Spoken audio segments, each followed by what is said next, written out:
All right, we'll call the meeting to order. Let's see, will the secretary please call the roll? Sure. Chairman Zucker, Here. Vice Chairperson Balson Alvarez is excused. Mr. Spur, Here. Mr. Felmet, Here. Councilmember Hamlet, Here. Mr. Delory, Here. Ms. McGee, Here. Mr. Formicelli is excused. Mr. Stern is excused. Mr. Bell is excused. Ms. Bowen, Here. you have a quorum. You may proceed. Thank you. At this point, if we can do the Pledge of Allegiance.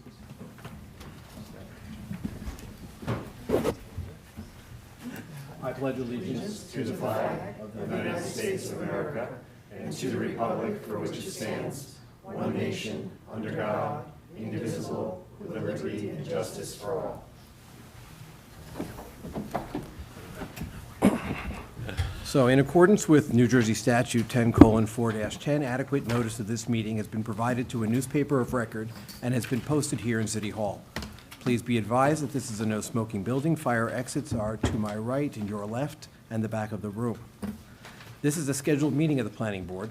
There may be other meetings currently running simultaneously with this meeting. If you're not here for a Summit Planning Board meeting, your meeting may be upstairs or elsewhere in the building. At this time, we can take up, are we doing the minutes at the end still? You can do them at the end, or do you want No, I'd like to move them up. I'd like to move for approval of the minutes.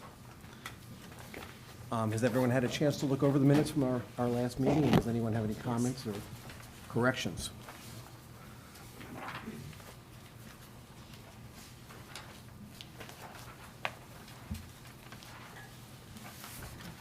Hearing none, I'd ask for a motion to approve the minutes.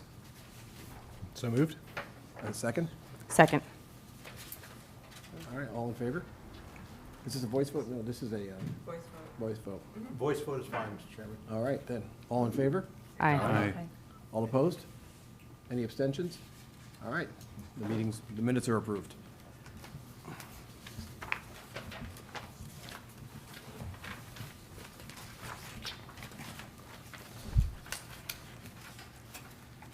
I think tonight we're going to take a little change to the order of the agenda due to the fact that we have an ordinance for the city of Summit, which creates a Morris Broad Crossroads Overlay Zone District. And although that was number 6 on the agenda, I think we're going to move it up now and just give a chance to go through that. Now, tonight we'll hear from 2 professionals to lead us off on this matter. I've asked Mr. Warner to give the board a summary of the legal parameters of what a consistency review is, which is what we're being asked to do tonight, and which is guidance as to what our legal responsibilities are and what we are and are not going to consider tonight. After that, we'll hear from Mr. Burgess, who will explain exactly what the overlay does and how it impacts the master plan and how it is impacted by the master plan. So I ask Mr. Warner to start. Certainly, Mr. Chairman, thank you. This is a Section 26A of the Municipal Land Use Law referral of the ordinance to our planning board, as we've done before. In the process, the governing body, the Common Council, introduces development regulations, DROs, and those are referred to under the MLUL, the Planning Board, for Master Plan Consistency Review, after which there could be a second reading by the Common Council and a public hearing at that time. So Section 26A sets forth our statutory responsibility for a referral. Prior to the adoption of a development regulation, the Planning Board shall make and transmit to the governing body within 35 days after referral a report including identification of any provisions in the proposed development regulations which are inconsistent with the master plan. Sometimes the question arises, is this a public hearing? The answer simply is no. It is not a public hearing. The public, and nor is the planning board considering the merits of the ordinance. Whether you're in favor or against, that has nothing to do with the planning board's narrow statutory authority on a master plan consistency review. In fact, the Cox-Koenig treatise refers to it and says clearly the statute does not require a hearing, nor does it require the matter be open to public comment, and no one is deprived of an opportunity to speak to concerns raised by the ordinance, because when the matter is returned to the governing body, the Common Council, with the board's recommendations on master plan consistency review, that is when there's a public hearing, and that is when all members of the public have an opportunity to weigh in on the actual ordinance itself. So again, the narrow frame of reference and authority for the planning board is simply whether the ordinance is, and we do the double negative for a reason, not inconsistent with the master plan. The reason it's not inconsistent as the standard is because, and I'll read from the statute 62A, it requires every zoning ordinance to be either substantially consistent with the land use plan element and the housing plan element of the master plan, or designed to effectuate such plan element. And the Supreme Court in the seminal Manalapan Realty case weighed in on what substantial consistency with the master plan is, and the court said that clearly some inconsistency is permitted, provided that the ordinance does not substantially or materially undermine or distort the basic provisions and objectives of the master plan. So I was saying about close enough. Close is more than close enough. Substantial consistency is simply not substantially or materially undermining or distorting the basic provisions and objectives of the master plan. So that is your standard of review. That is your charge as a planning board. We provide a one-page, I am capable of drafting a one-page resolution. Here's proof. We provide a one-page resolution that simply says, based upon the report of Mr. Burgess, who we'll hear from momentarily, our planner, the board hereby finds and determines the ordinance is not inconsistent with the master plan, and that's the report back to the governing body, if that is what you find. If you find otherwise, we can remove the word "not" easily enough from that phrase. So it's up to you to make that determination after hearing from Mr. Burgess. The reason we provide the one-page resolution is so that you can move right to adopting the resolution, which is your report back to the governing body, so you don't have to do it in two steps. Thank you, Mr. Warner. Okay, I hope that clarifies it at least a little more than it might have been before. And just to reiterate, so our deliberations today are a discussion among the panel. It is not a public meeting for that purpose, though there will not be public comment invited today, but there is a public meeting on June 11th when the public will have an opportunity to, at council. That's absolutely correct, Mr. Chairman. My understanding is the ordinance was introduced May 21. It's scheduled for a second reading and public hearing before the Common Council on June 11, well more than 10 days, which is a statutory requirement. And again, we are within that interim period to do our job, which is to weigh in on the master plan consistency review. Councilwoman Hamlet? Well, and if I may, correct me if I'm wrong, Mr. Warner, but there will be a point at which the public can come back to the planning or zoning boards upon whether or not the council approves of the overlay zone. That is the public-facing process in which they can talk about all of the things that they want to talk about: development, parking, noise, all of those things, correct? Certainly in the process, not only will members of the public have an opportunity during the public hearing, which is currently scheduled for June 11 before the Common Council, to weigh in on the ordinance itself, the merits of it, not tonight, but then, but also if that ordinance is indeed adopted, then ultimately nothing would happen development-wise until there was an application for presumably site plan and maybe some variance relief, presumably before this board as opposed to the zoning board. So there would be that another opportunity after June 11 to weigh in on an actual development application, assuming the matters proceed to that. Thank you for that clarification. Sure. So this is just an administrative function only, and there will be an opportunity from planning or zoning again, but it will only be after public bid would be for this property.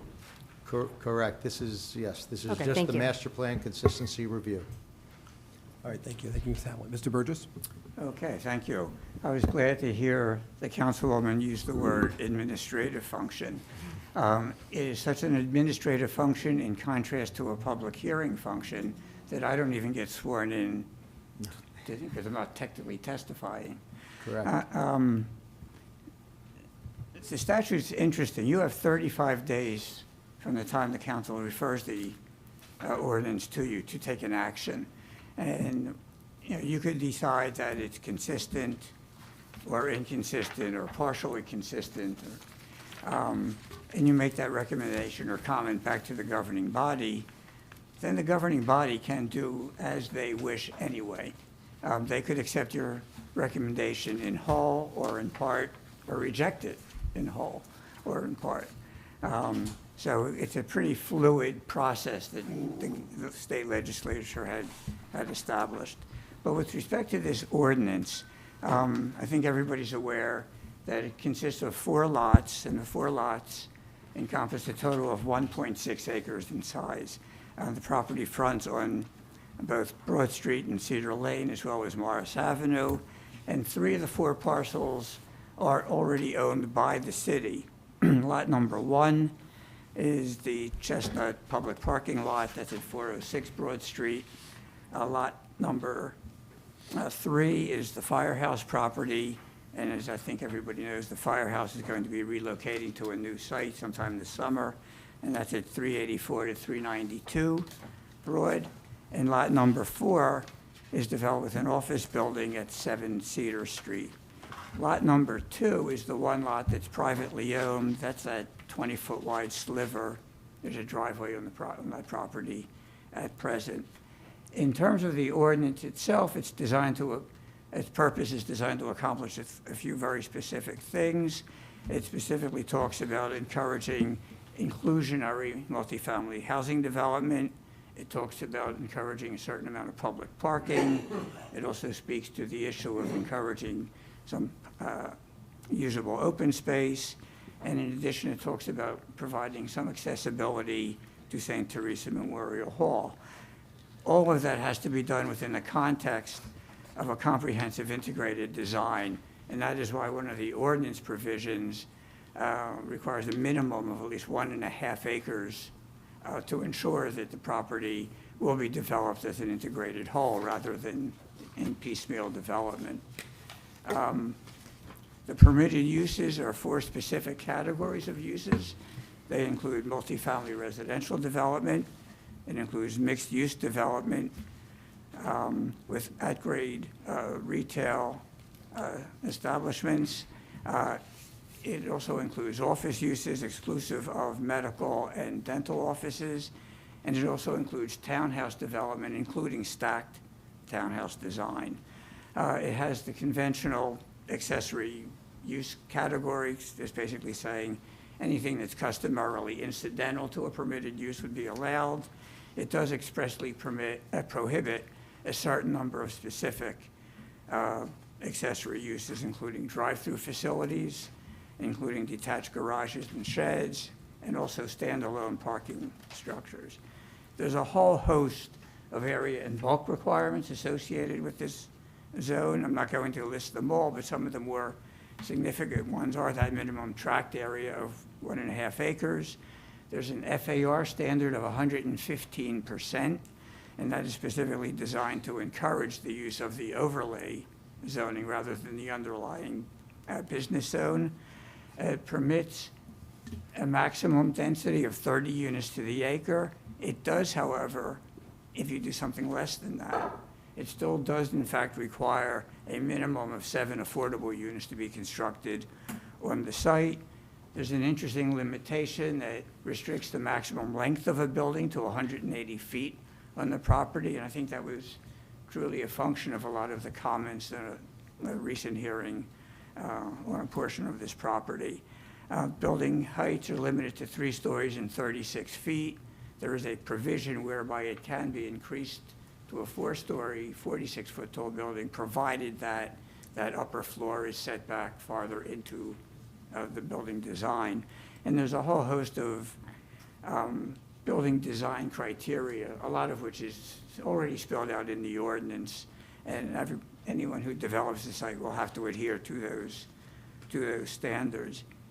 If the council were to adopt this ordinance, there would then be a request for proposals from prospective developers, and that process would have to play out in front of the governing body.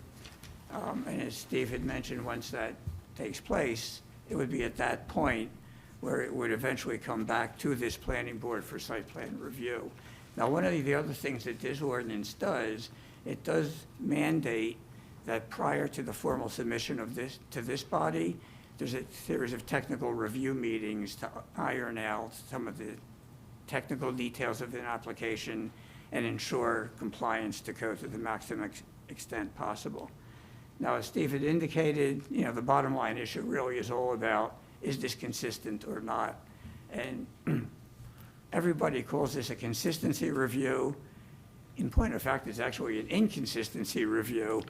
And as you know from our memo, we have concluded that the rezoning is not inconsistent with the master plan. We looked at both the 2000 master plan and the 2015 downtown plan and the 2016 master plan revision / reexamination report, as well as the most recent housing element and fair share plan. And all of those documents are pretty consistent with each other in terms of its goals and objectives. They talk about implementing parking strategies that prioritize parking for visitors and residents and workers in the area. It talks about promoting mixed-use development. It talks about encouraging inclusionary development.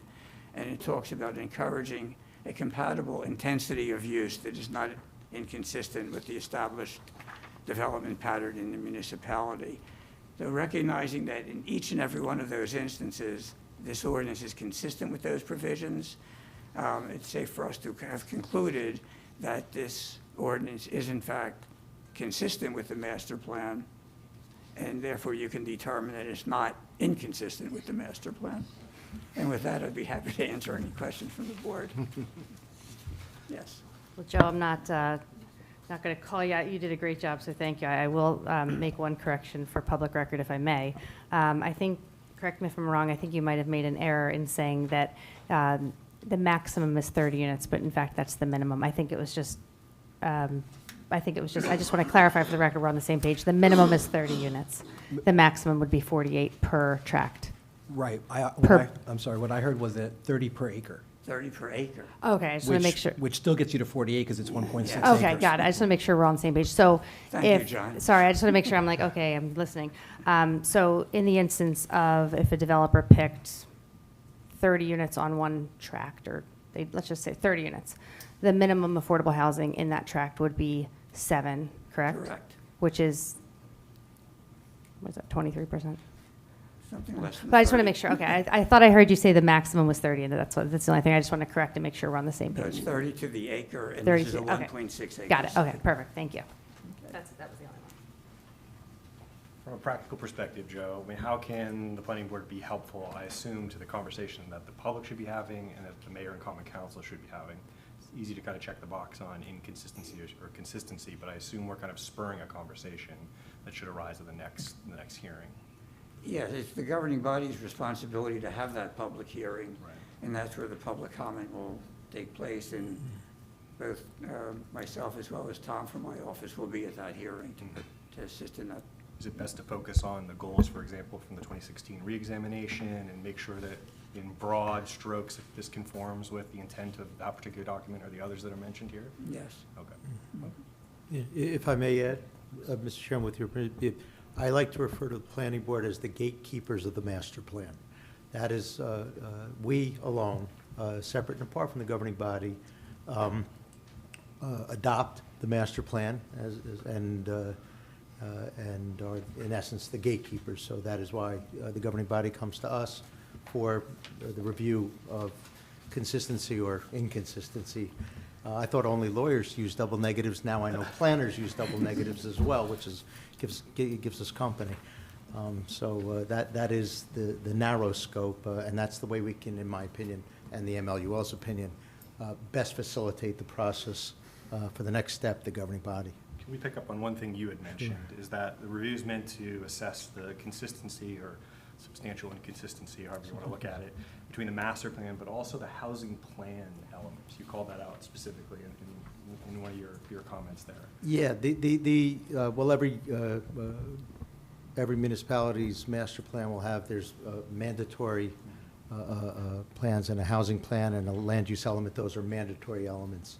So those are somewhat of a focus, if you will, for consistency purposes. But really it is and please correct me if I'm wrong, Mr. Burgess, our planner, it is the master plan in whole. All elements are relevant to the inquiry.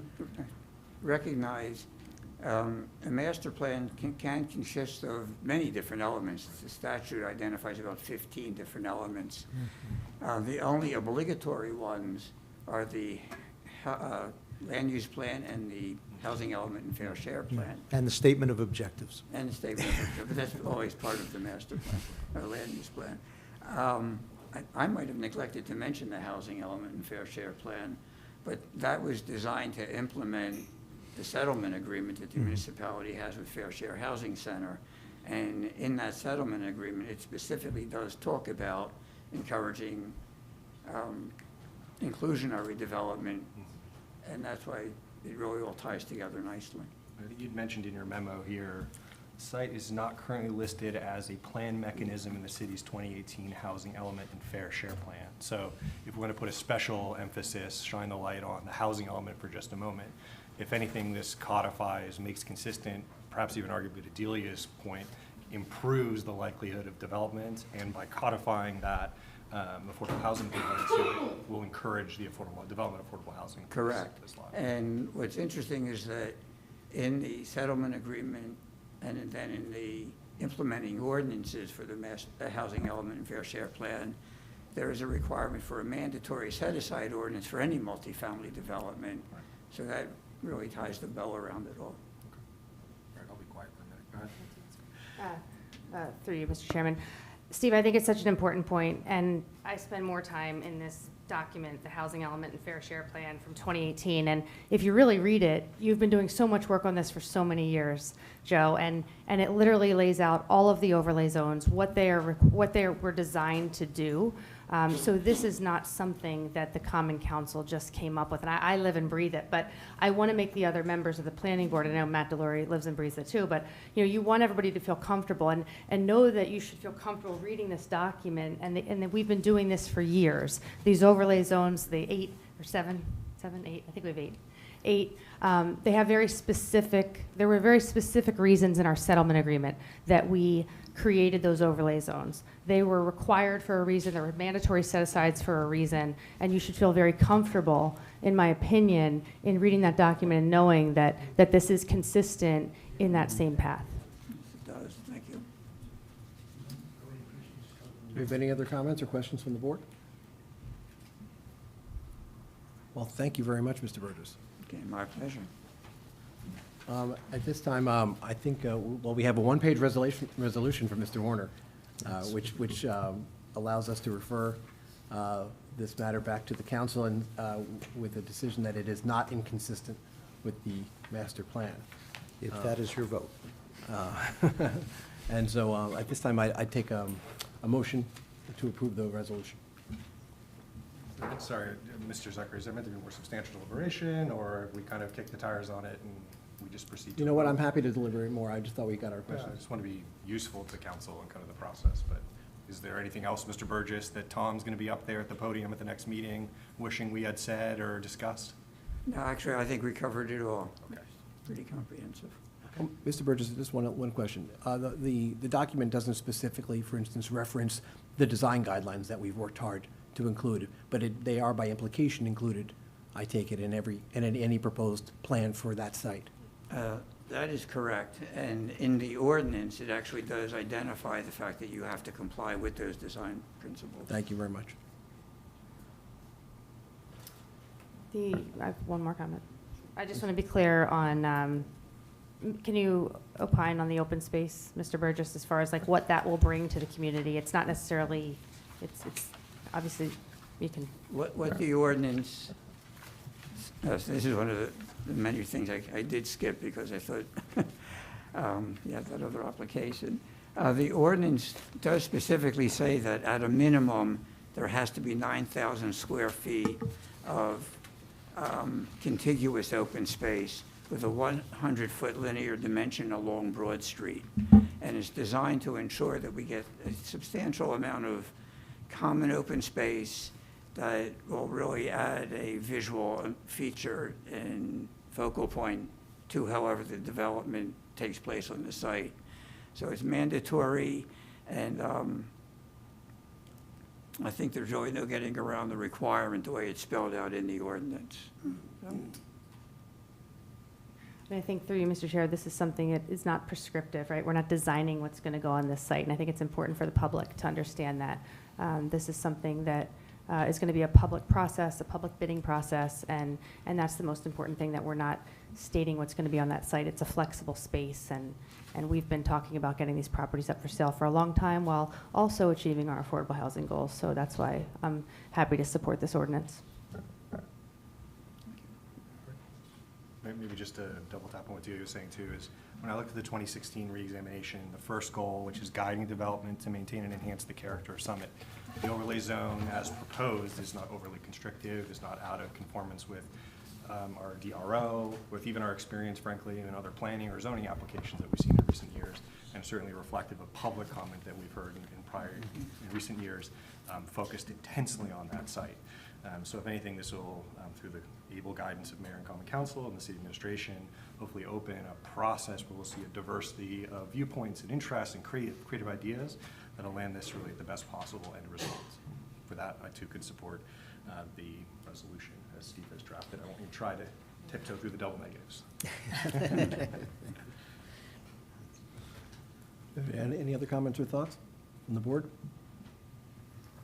No, I'll just add on that I think this is a good transition zone that allows for flexibility. I did watch a little bit of the council meeting, saw the presentation, which went into more detail in terms of density, minimum, maximum, the flexibility to allow for business while also promoting mixed residential use. So with that and some of the concerns I've heard over the past and looking at the master plan, certainly will be in support of this, as I do not think it's not, whatever, the double negative, the right way. So I'll be supporting. I would just like to add that, this board has been looking at this project and this piece of land for years.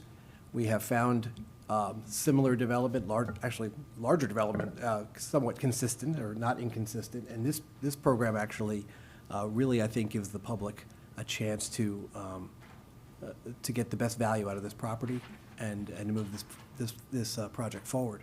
I don't see how, in my view, it is certainly not inconsistent, considering that we have already been looking at this for years, and this is really what we're looking for. So.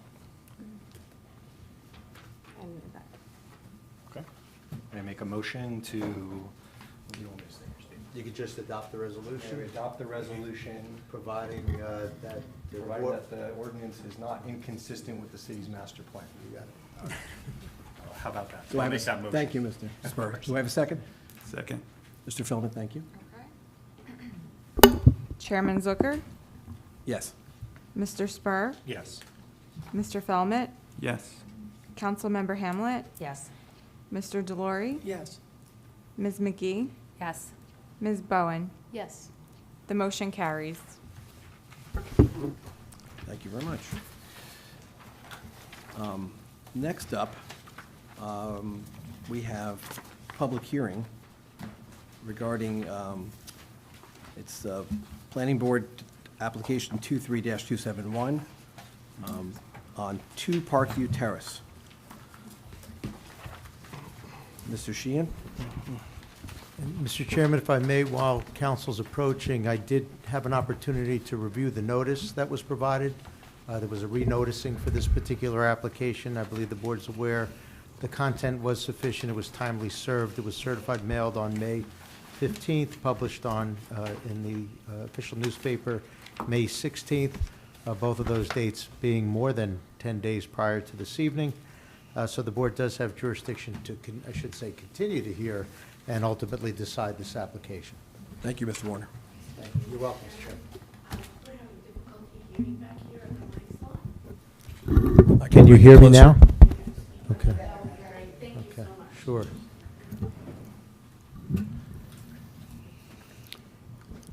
Thank Good you, evening, Mr. Chairman, members of the board. For the record, my name is Bartholomew A. Sheehan Jr., and I'm appearing on behalf of the firm of Dempsey, and Sheehan. In advance, I would like to apologize for a hoarse voice and potential rumbling coughs. The allergies of the season have taken their toll. If I have to leave the room, the witnesses can continue speaking. I know what they're going to say. All right, Mr. Chairman, members of the board, this case was originally heard on January 20th, 2024. A review of the transcript and accumulated administrative reports of January 12th, 2024 and May 17th, 2024 confirm the following facts. The application regards existing block 4706, lot 23. Existing lot 23 consists of 17,803 square feet of lot area in the R6 zone, requiring 6,000 square feet of lot area. This condition alone represents an unusual and peculiar circumstance, making a development that relates to the neighborhood in which the lot exists extremely difficult. There is a thoroughly appropriate existing development of a single-family resident on the easterly end of the existing Lot 23 facing Larned Road. Lot 23 and Lot 24 to the north, Lot 23 and Lot 24 to the south are in common ownership. This application proposes a subdivision of Lot 23, which will result in two lots fully conforming with the requirements of the R6 zone, but requiring several lot averaging variances, combined side yard variances, and a building coverage variance spread over the two lots. The particulars of the proposed subdivision are presented in Krista Anderson's memorandum, which I believe resolves potential discussions over the lot averaging ordinance that occurred at the last hearing. Proposed Lot 23, the portion of the lot currently developed will require a pre-existing south side yard condition of 5.2 feet. This is an existing condition which will not be affected in any way by the proposed subdivision. There is a resulting combined side yard of 31.8 percent, where 33% is required. It is considered, when you do the math, to be a minimal inconsistency with the requirements of the zoning ordinance. There is a building coverage variance which proposes 24.3%, where 20% is required.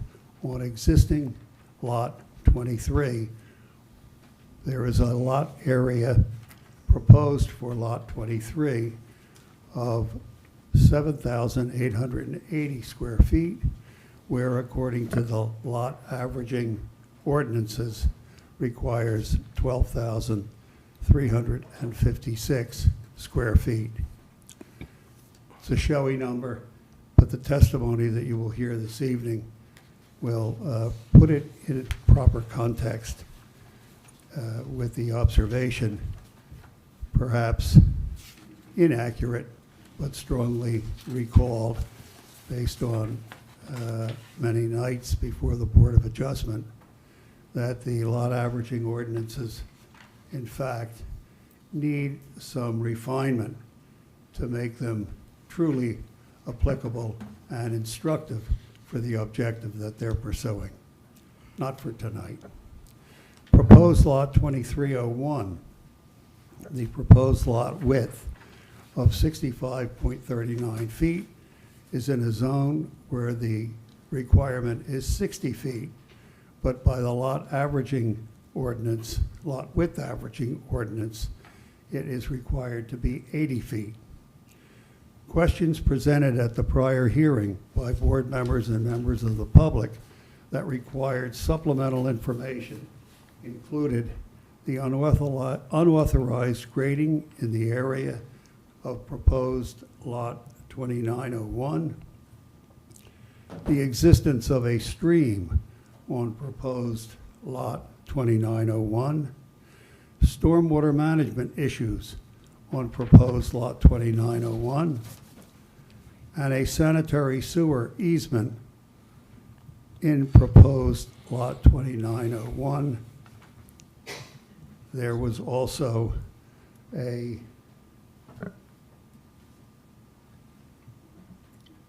development envelope that was in question on the proposed lot 2901 based on the uncertainties of the existing easement for the sanitary sewer.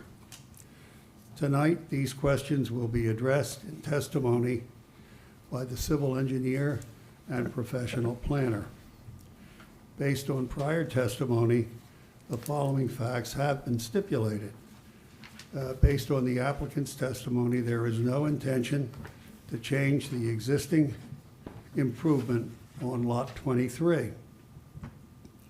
There is no intention to remove any trees.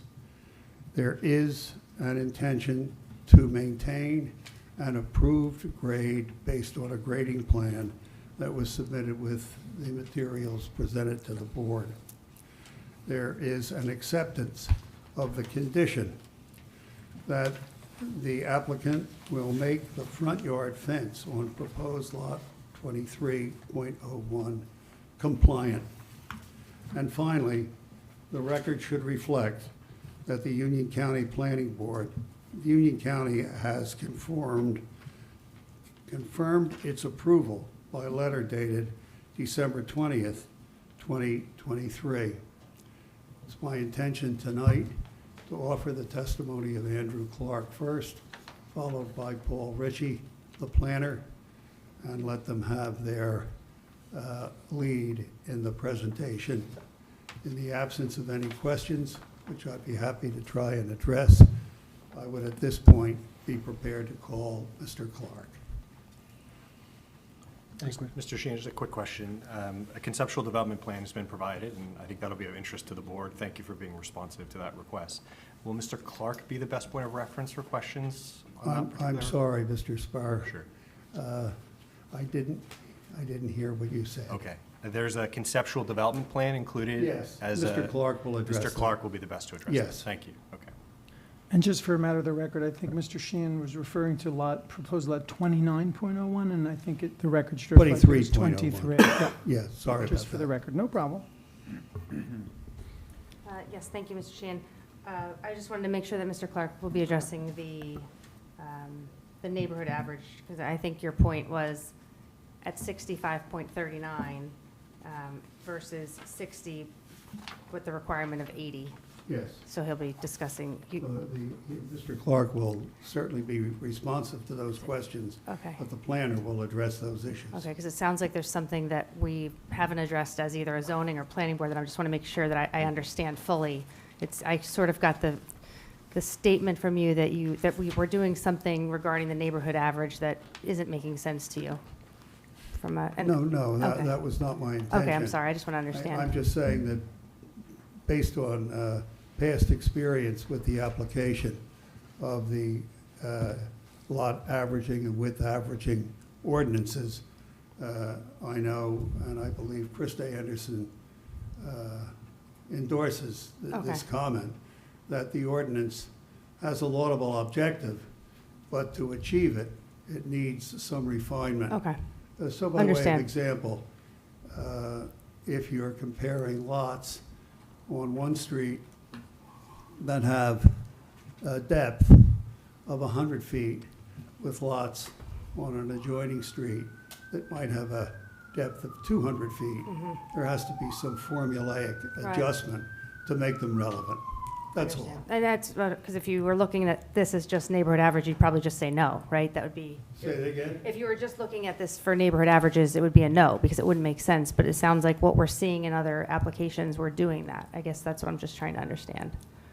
Well, I'm not aware specifically Okay, I was just of trying to of any understand it. deliberations Okay. that have been taking place either here or at the Board of Okay. Adjustment. Okay, or maybe somebody can just educate me through you, Chairman, just on the neighborhood averages. I'm just trying to understand what your concerns were, and I want to make sure we listen to them. I think we will get to that when in the planning conversation. Thank you. If you'd like to call Mr. Clark? Yes. Oh, sorry, Mr. Burgess. Just one quick comment. At your desk, you all have noticed that I placed a memo on everybody's desk. It's the same memo that we had sent out last week. However, inadvertently, we had indicated that it was to the Zoning Board of Adjustment. So just to keep the record clear, I resubmitted the exact same memo, but just changed Zoning Board to Planning Board. Okay, thank you.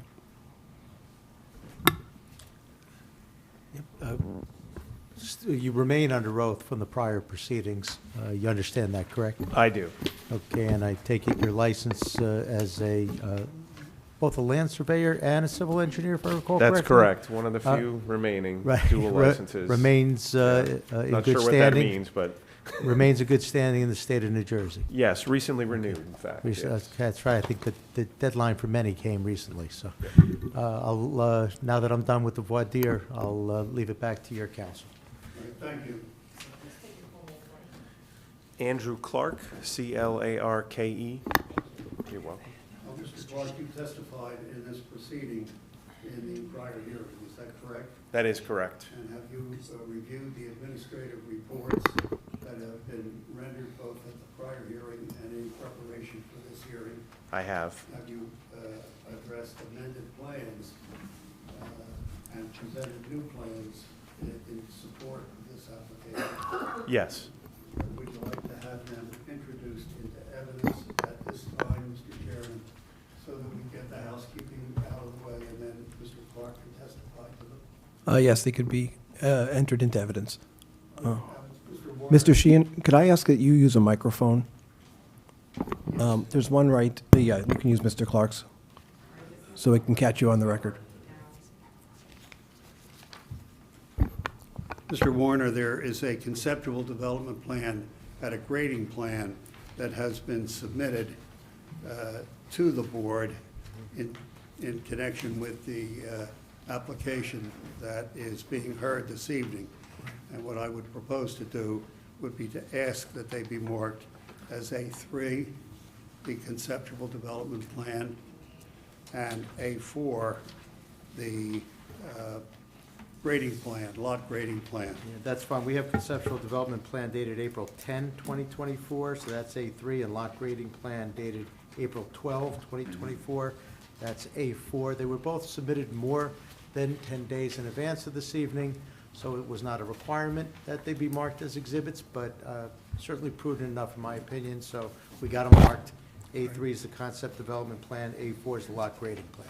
Thank you. And Mr. Clark, you're prepared to address issues of stormwater management, sanitary sewer line, the steep slopes, the berm, et cetera, et cetera. All of that. Please take us through. All right. So since our last meeting, the subdivision itself hasn't substantively changed, but to just refresh our memory a little bit, from the last meeting, there were some questions that were raised and potential issues So in response to those, primarily what my primary efforts were following that meeting is I did go out and visit the property again and collected topographic information so that we have some mapping-based evidence of what the conditions are in the field. I know I testified to all that last time, but it seemed appropriate at this point to bring some material and plan evidence of that. So I conducted the topo. I also responded to the engineering office with a grading plan for the stone berm in the back end of the property to correct some changes that had been made that should not have been. So that is been submitted and approved by the engineering department for correction. And then additionally, it seemed like it would be appropriate and instructive to have a conceptual development plans. One of the questions that came about at the last meeting was, can we get a proper house on this lot, given the sanitary line and the potential for an easement and the setbacks and so forth. So that's the other substantial effort that I undertook in the interim and have presented in the conceptual development plan. So first, quickly about the easement. There are records that show, as my plan depicted from the beginning, an approximate location of the sanitary line. When I went out to do the survey in early April, I attempted to open the manhole in the roadway with no success, and I actually have a pretty good amount of practice at this. So after I devolved to unseemly cursing, before I injured myself, I stopped. I couldn't open the manhole to actually visually verify the line, but I'm relying on the records, and there are city maps of the sanitary that also depict graphically, although they're a little approximate, I'll say, that line running up and then running across some of the back lots that front on Mountain. So I'm confident that there is a sanitary line in there. The nature of that line isn't as clear. I did enter the neighboring property with permission and use my metal finder to try to find a manhole. In the event there was another manhole at that end, I did not identify or find that. That doesn't mean it's not there. I just didn't have any success with that. It could also be that it's doesn't have a manhole structure and it's servicing one or more houses without the manhole. So that's there. I then went to Union County to do a little bit of deed research. I dug back through the records of the properties. The property we're proposing for subdivision was on the original filed map as its own lot in the way that we're presenting it now. That filed map was from 1931. That's when that area was first subdivided. The oldest record, I couldn't find 1931 or 2. I found 1936. There was a transfer of that piece, and in that piece, it does refer to an easement, but it's and it's not unusual for deed language of that era to not be super descriptive. The reference to it in that deed says, "It is understood and agreed that the foregoing described property is conveyed subject to a sewer line running through the easterly side of said property." For me, that equals easement. There's an easement. It doesn't say how wide it is. It doesn't give any particulars or who's responsible for what maintenance or restoration or a lot of the things that go into easements today. So in my view, there is an easement there. That's a little fuzzy. All that said, I don't think we have, including last meeting, we take no issue with creating, perfecting, or advancing that easement into something more formal and current in a 10 or 15 foot width, whichever suits the engineering department and the city to allocate to that. So on the plan that I have, I've indicated a 15-foot wide easement. Unfortunately, I didn't label it well, but it is the dashed line that's just to the left of the left side of the proposed dwelling that's shown there. That's on the conceptual development plan. On the conceptual development plan, which I think we called A3. And everybody at the board has that plan in their hands. Yes. Right, so the dashed line that runs, as I'm indicating here, just to the left of the proposed dwelling would be where that easement sits. The setback's 18 feet, so it basically creates a new setback for any dwelling. That's the effect that it has. And so what I've done here is holding the 8-foot setback on the right side, keeping in mind that one of the yards has to be more than 8 feet, as I believe I testified last time, due to the combined side yard that's required. So one of them had to be bigger than the other regardless. So if we keep the right side at 8 feet and honor the 15-foot easement, it more than handles the combined side yard. And a dwelling can, I'd say, a nice dwelling that fits in scale and size and all the basic parameters of bulk with the streetscape along there. And so this house, I borrowed a house from another project I had done, so it wasn't just a box that was made up. This is a nice house that exists in Chatham Borough, and it's about 1,900 square foot footprint, which is within what would be permitted for this subdivided lot. That also means that the FAR would be pretty close. You know, I think we could get very close to what would be permitted for the FAR. So in terms of its scale, size, and the consistency with the neighborhood, I think that's what I was attempting to demonstrate here. Also demonstrating that the topography and the grading is situated in such a way that it can be very reasonably graded to provide proper drainage and develop the property as you would, you know, any single family lot in Summit. It's modestly graded. There are no steep slopes. Front-loaded garage, which would be permitted for a lot of this width. And I show the dry well in the front. I did size it to make sure it wasn't unrealistic in terms of its size, to how that would be handled. There is an overflow, as was noted, I'll go through the comments in a second, to the catch basin out front that is also permitted. And in the event that the soils are not conducive to dry well application, which is sometimes the case in Summit, I've run into a number of instances in the last couple of years where we've had to modify the design to make it more of a detention system. So the dry well, normal function of the dry well would be it collects a certain amount of rain from the roof area, 3 inches of rain over the whole roof and or the driveway, whatever impervious areas you're capturing, and you size the dry well to handle that volume of water. The idea is that if the soils are suitable, then the water will percolate into the soil and return to the groundwater over time. Usually a DEP standard is you want that to drain in 72 hours. So if we reach a soil condition where the perk rate does not allow for that 72-hour drain time, then we look at the system differently, and it becomes more of a detention system where we hold the volume, but we don't strictly rely on infiltration into the soil if the soils are not very good. So in those cases, you have a very small outlet at the very bottom of the tank that goes to a storm drain. That's kind of the key, is you have to have an available storm drain for that to even work. In this case, that is the case. And what happens is the tank slowly drains out through that small outlet versus percolating into the soil. But what it does is it allows for controlled release, so you don't have a flooding condition that develops from a simple rainfall or even a 2 or 3 inch rainfall.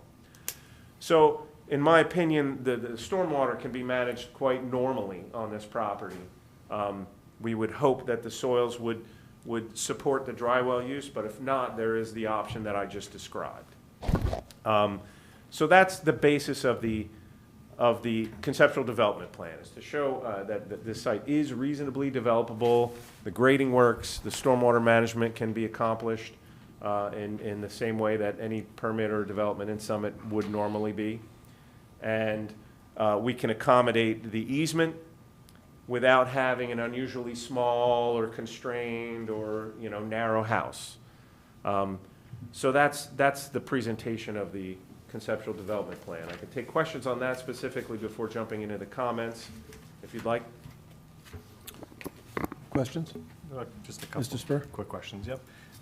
Maybe just as a point of clarification, the left side yard setback is it calculated from the property line or from the easement that encroaches? So the setback's from the property line. From the property line, right? The easement basically, on any property, in any case, an easement, what an easement is fundamentally is a right in your property that someone else has. Right. Be it the city or a neighbor or what have you. So it limits, you don't have exclusive right to that area then. So in the case of something like this, the restrictions that come into play with an easement like this is that you can't really put like a shed or a pool or any, substantial structures in that area. Often, you could have, say, a fence, as long as there's a gate there, so that if they do have to access it, they can open the gate and get in there with a machine. And one of the comments that I'll get to pertain to the overflow crossing there.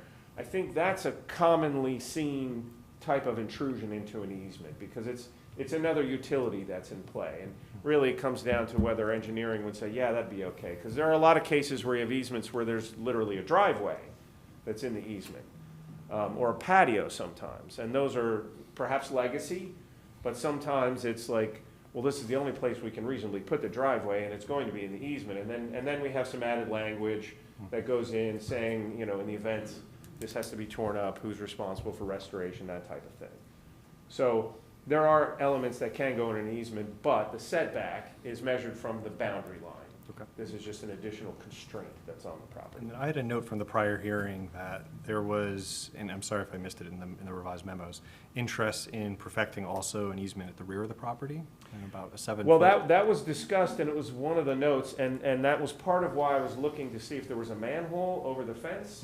Because according to the mapping, such as it is from the city, it goes up our line and onto the neighboring property. It shows a sign like it might be a manhole, and then cutting across 2 or 3 of those lots that front on Mountain. Right.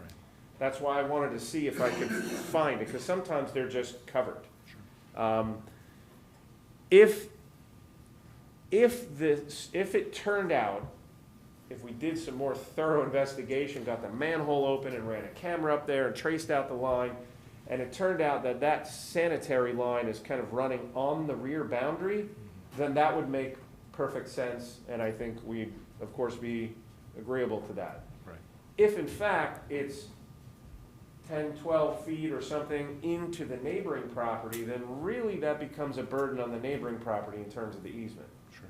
And it might need access, depending on what's happening from the easement on this property, but the easement might be best centered on the actual utility, which if it's far enough back, wouldn't impact our property. Does that make sense? It does. I guess I'm trying to just understand who's going to answer that question ultimately. Well, the real answer to that question would be, as I just briefly described. What you can do is you can open the manhole, and there are companies that'll put a little robot in there, and it will go up the pipe with a TV, with a camera, and so you can visually inspect what's happening in there. But they also have the ability to use a transponder and mark on the surface as they go along where that is. Right. That's really the answer, is to have a video inspection done of that line, and it gets to a point where there's a structure or a turn, then we can figure out where that is. If it turns out that that's right on the boundary, then yeah, that would be a split easement right along that rear line. Right. I'm not ready to assume that's the case necessarily, but if that were the case, then that's what we would do. Right. It's just, If I may, yeah, please. only before we lose that one, so I understand the condition the applicant is stipulating to, which is in essence if such video evidence, assuming there's an approval, subsequent to the approval, results in locating the sanitary sewer line along that rear boundary on the subject property, you would agree to perfecting an easement with respect to that rear boundary line as well, correct? Yes. Well, actually, Mr. Warner, I think we're asking that they make a condition that that the applicant agrees to conduct that test. Sure, and they would ultimately, anyone who built on that lot, the city would require them to do that regardless. Very good. Whenever you're near an easement, and this has been my experience anyway, when you're near an easement, even if you're not going in the easement, it's often a request to, please have a video inspection done and provide it to the city, so we can verify before any work takes place that the integrity of the line itself is intact. Otherwise, then let's say it's a builder comes in and starts building but didn't do that, then you get into a big argument over, well, no, it was that way before, For sure. So yeah, that would be something that would be agreed to as part of determining where this line is and where the easement should belong. And we would put that as a stipulation in the resolution. We've already got it. We would. It's an approval. And thankfully, it wouldn't meaningfully impact really at all No, the building and even envelope, less so right? on the rear line, Right. because Right. there's a bigger rear yard setback, so, I think maybe you'd have to be careful if you were putting a fence in, depending on what type it was, if it was truly on the line. Right. Well, I'm sorry that. Go, please, I'm jump in there. interrupting my own interruption of you. I apologize Interrupt again, away. but with the chair's permission. That's how I get the permission to interrupt. I'm reading a stockade fence already, in addition to the stone berm along the rear line. Am I misreading that? No, that's correct. Okay. That's correct. So the fence could be I'm become an issue. I'm just pointing out that if in fact there was a sewer that was shallow Yeah. on the rear boundary, and you went to put a different kind of fence in, that maybe went 2 or Different 3 feet down with a footing or Gotcha. something, then you might have to be careful, make sure you know where that line is. Okay. That's why you create an easement. Yep, okay. In but part- in not- part is to Not put- anticipated to be an issue with the current stockade fence, I guess is what you're saying. No, I think if it was, it We would would know. already be there. Yeah. It'd be a problem. The issue such as it is. All right, thanks. So I'm sorry, I'm done interrupting. that's My fine. apologies. Mr. Chairman, without in any way intending to inhibit this discussion, the concerns that are being discussed now are actually more appropriately part of the development plan that would appear either before the Board of Adjustment or if it was fully conforming through the Department of Community Services administrative reviews as building permits would be issued, so that the territory that is being discussed now most assuredly would be covered one way or another, Well- probably through the Department of Community Services if it were a conforming plan. Well, we understand that, Mr. Bashir. No, I appreciate that. But we do want to make sure that we understand fully what the issue are and the issues that were raised by the neighbors in terms of how to deal with the drainage. So I'm glad we're addressing it now. Gets to the next point with respect to the lot grading plan that you It's okay, I'll jump back prepared in. and was submitted to the board. Can you indicate whether or not there have been any changes on the lot since the last time that you did the administrative survey?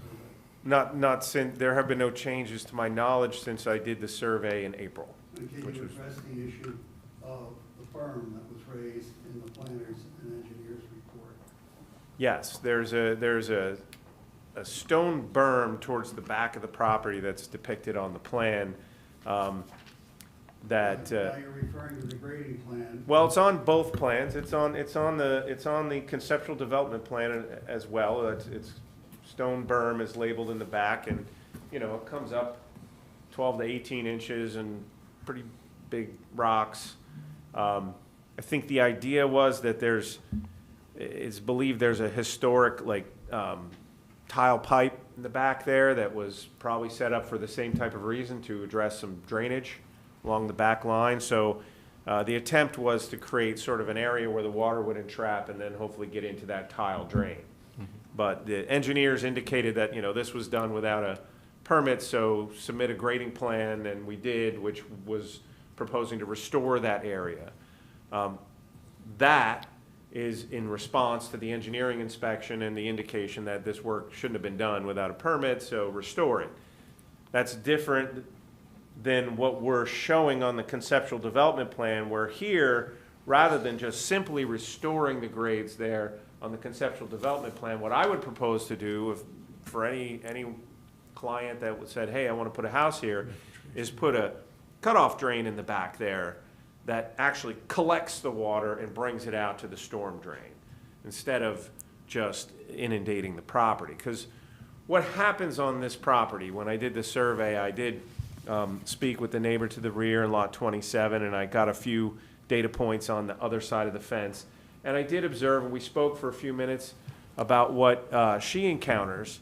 And a lot of the surface water issues that do impact this property, and of course the neighboring properties that front on Mountain, certainly Lot 27 in particular, is when they redid the road out in front on Mountain, there's not much of a depressed curb and it's pretty level with the sidewalk. So on a heavy rain event, water just floods down her driveway and it comes right down along her house and ends up in this backyard and then flows onto our property. So as much as they are, we ultimately also become recipients of that drainage situation that, probably is best addressed by correcting the sidewalk arrangement out in front of her house, but that's a separate issue that we can't really get involved in.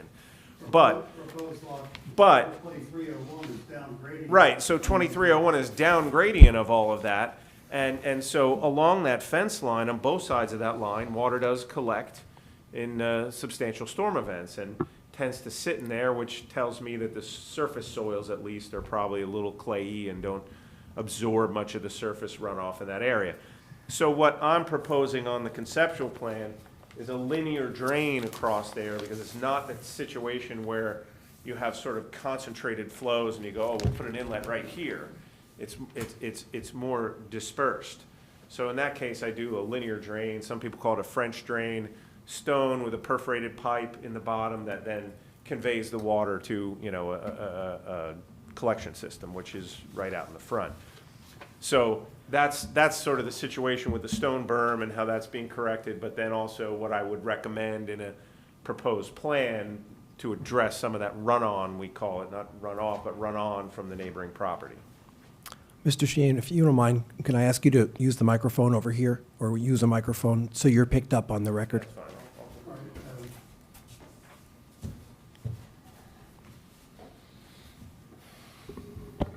In the meantime, I have a quick question. Sure. You said there haven't been any changes since you surveyed the property in April. What did you see? I remember that you surveyed it 3 years ago, 4 years ago, something like that. Yes. What visually did you see that was different from 4 years ago till today? Primarily that stone berm in the back. That was the difference. Is all the way towards the back of the lot. Was the tree coverage the same 4 years ago as it is today? To my Because recollection, I think trees suck up a bunch of water, as I remember from science yeah, class. to my recollection, and when I did the survey before, it was largely treeless. There are a few trees that are towards the road and on the right side, but it wasn't wooded when I did the original survey. It was in much the same shape. So the main difference was the stone berm in the back.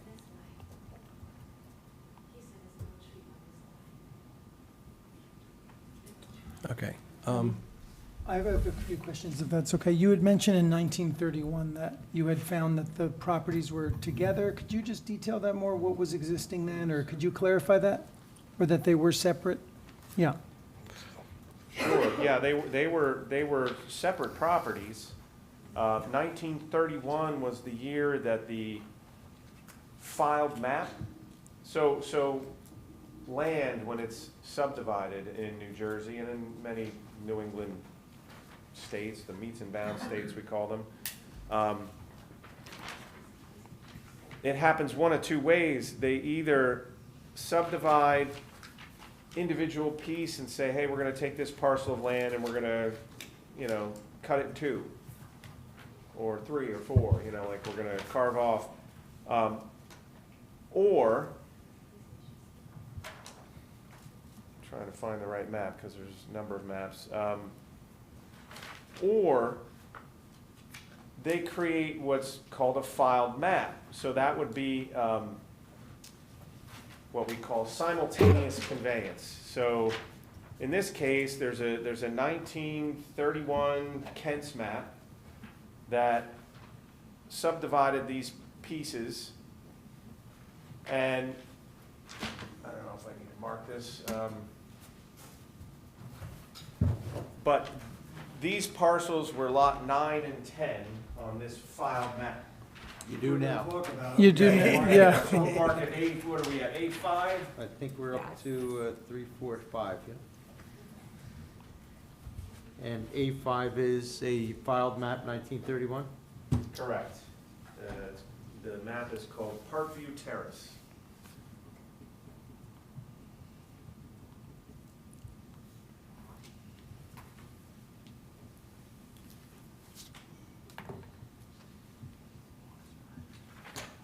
And could you mark, is he able to mark the property on So the I lot? can indicate right on here. So this is Parkview Terrace, this is Larned, Mountain Avenue, and these are the two lots that we're dealing with right now. I So see. 1931 on this map, it was a lot, and this was a lot. And at some point, they came into common ownership and that lot line disappeared. Mr. Chairman, if we could just make sure not only the board members have a look, but if any members of the public wish to take a look at Yeah, that. I didn't bring enough copies for everyone, but it is public record at the Union County Yeah. Hall of Records. Yes, right now, we're done. So we're talking about these two lots right here. Mr. Clark, there's some people in the back who would like to see it.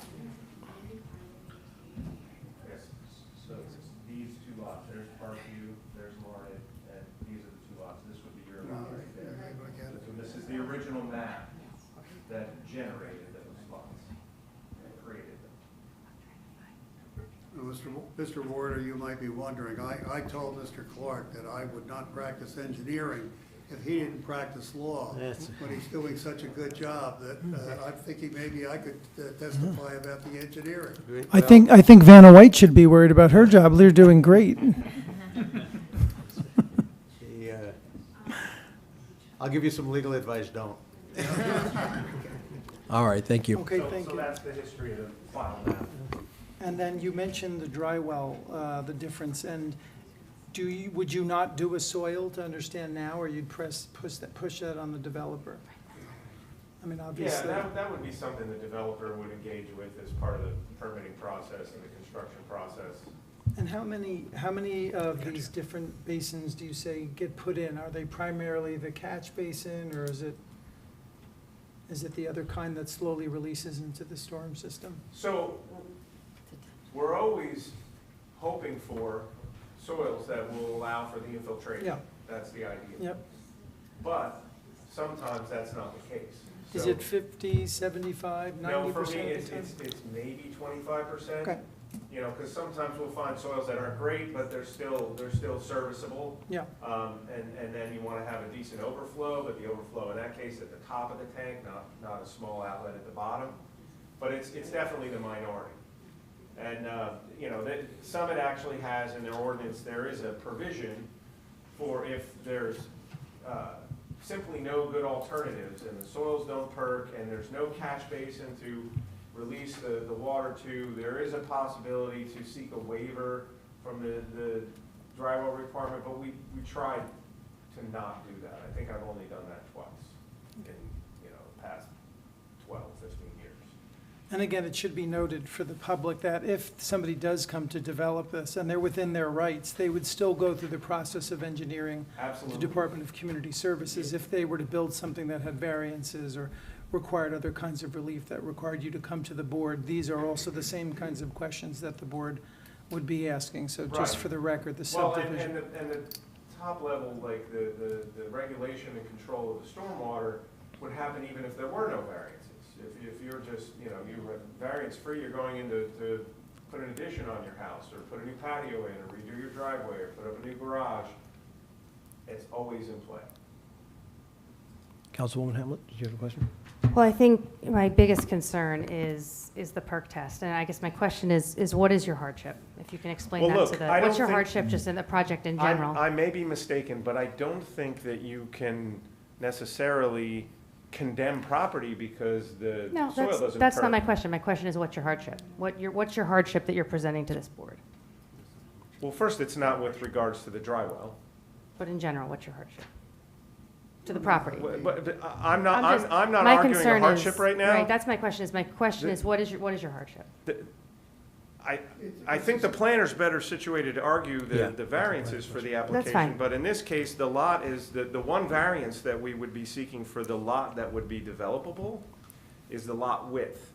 And that's, the variance for that is the lot width relative to the neighborhood average, not the zone. We exceed the zone width. And I think that kind of proof is better done by the planner, that's why he's here. I understand. My concern is the perk test. I've seen so many instances in Summit right now where we sell a property, it's out of the person's hands who sold the property, the perk test isn't done, and then the neighborhood is getting flooded. So I'm just questioning, I guess, why wasn't a perk test done just to alleviate these concerns? Because once we do this, it's in essence, it might, if we're not planning on selling the property, or maybe we are, I'm just concerned that, you know, their neighbors were saying there were trees, but there aren't, and I just want to make sure that the stormwater management is being thought about, I guess. No. This fellow. I'm not please. trying to be difficult, I'm just trying to understand. The perk test is something that will be factored in to any development that takes place on the lot. And it will, as Mr. Clark indicated, conform to all city ordinances. This lot is a receiving lot. This lot is not a contributing lot. So it is in this lot's interest to resolve all of these stormwater management issues as opposed to the lots which are upgradient to it. Listen, in this area, particularly in the drainage catchment area of South Summit, off the Oak Ridge Avenue Hill, it's an issue that requires careful consideration far beyond the scope of a subdivision hearing, but well within the experience of the Department of Community Services and the Engineering Department, which will look on this issue with great concern and great care. I guess my question is this: if we don't have the proper stormwater management ordinances with a conforming lot, let's say it's conforming and you don't go for any variances, what are the what would be required from a stormwater management perspective in that instance? What if it's conforming? They wouldn't have to do, they would have to get a grading plan, but it wouldn't have to be over and above. I guess that's my question. And with all that water running downhill, that's my concern. There are state ordinances, state statutes, city ordinances that more than adequately protect the stormwater management plan required for this property.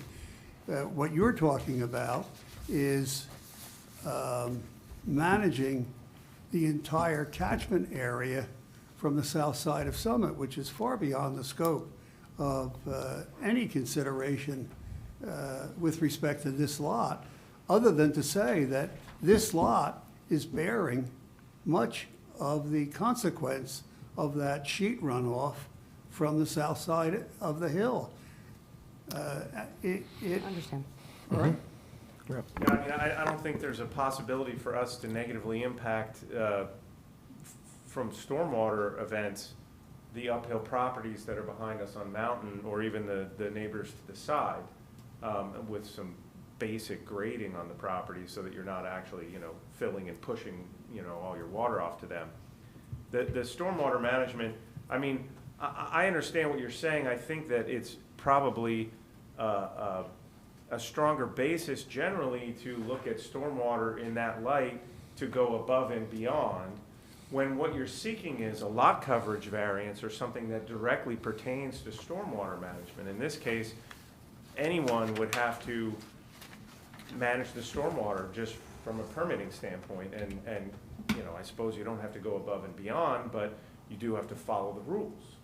Now, if the rules should be above and beyond and higher than what they are, then you should change the rules in Summit, not look at an individual application and say, well, hey, you're putting an addition, but we'd like you to do more than everybody else. There's always a standard. There has to be a standard. Thank you. Thank you. Thank you. Not yet. I have no further questions of Mr. Clark. Oh, you're done with this witness? Okay. Well, I was going to just touch quickly on Sure. the professional comments, make sure those are Yeah, addressed. please. Yeah, I think I did. I just want to scan through real quick and make sure I didn't Yeah, miss we do have anything. new reports.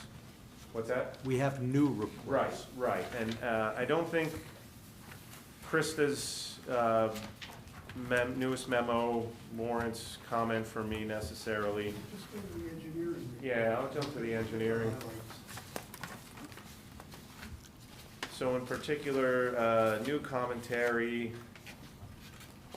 number 6, I'm referring to the Collier's report dated May 17th, 2024.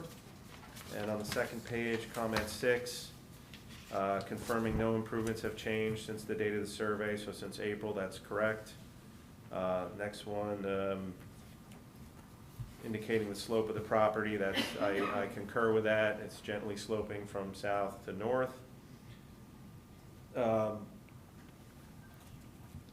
Confirm that there are no steep slopes on the property. That is confirmed. There are no steep slopes present on the property. Continuing comment on page 3.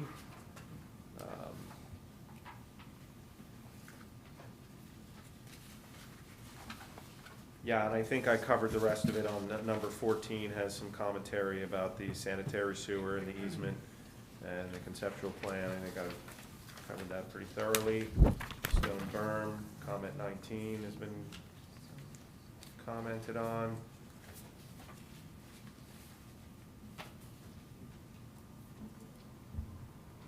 Yeah, I think I've covered all the comments, unless you see something that I missed. No, in fact, I think the board kind of addressed everything, and you went through it all.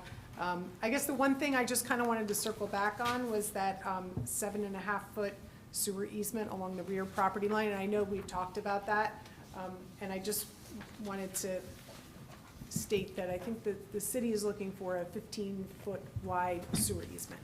So that would be 15 feet, you know, with it centered on there. So that's how I came up with this 7.5 feet, right? No, I understand that. So if it seems to be like it's off, I don't know if the board feels comfortable with that, but, you know, I would see that you should be 7.5 feet into this property from the center line of rear. Well, unless the sanitary sewer, once you pass our property, is 15 feet Oh, yes, on the other yes, side. that's what I mean. I guess that's where I was trying to Right. get to. So certainly if that 15-foot centered on the sewer impacts our property and requires a dedication of an easement of some size, I think we're agreeing that we would comply with that. Right, okay. You know, once we can definitively track down where that sewer line is. I'm not a big fan of making easements, not being sure that it's centered on Oh, the no, I actual agree. utility itself. I agree. Because I've run into cases where that clearly happened before, and the sewer's over here and the easement's over here. So, and that would be stipulated as part of this approval and not pushing that off to a building permit later on, are we right?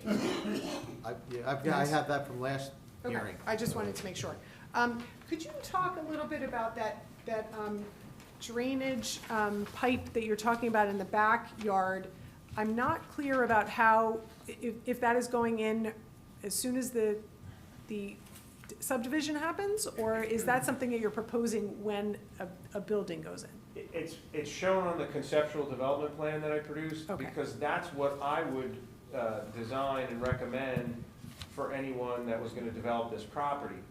Whenever I see a condition in the field where you have a considerable flow coming on the property from neighboring properties, we prefer not to have that impact us negatively. So if it's already in sheet flow coming across, then I would put an interceptor drain of some kind and then bring it to the catch I basin. put it in as a condition of approval. I thought you were stipulating to it, so That's I'm kind of glad, what I'm I glad you thought. asked that question. The only reason I'm asking is because I know you said you're removing the berm. That's just happening. That's not Right. a part of the conceptual part. Right. So if you remove the berm, which was originally put in to intercept some of the Right. off-site flow, it led me to think that you were It actually would going be to put better that to in. do that, and ultimately, that's really the answer, even if you left the berm and then put this pipe drain in the space just behind it. I think we have a simple question, and that is, are we correct that you're stipulating as a condition of approval to do that if this application is approved?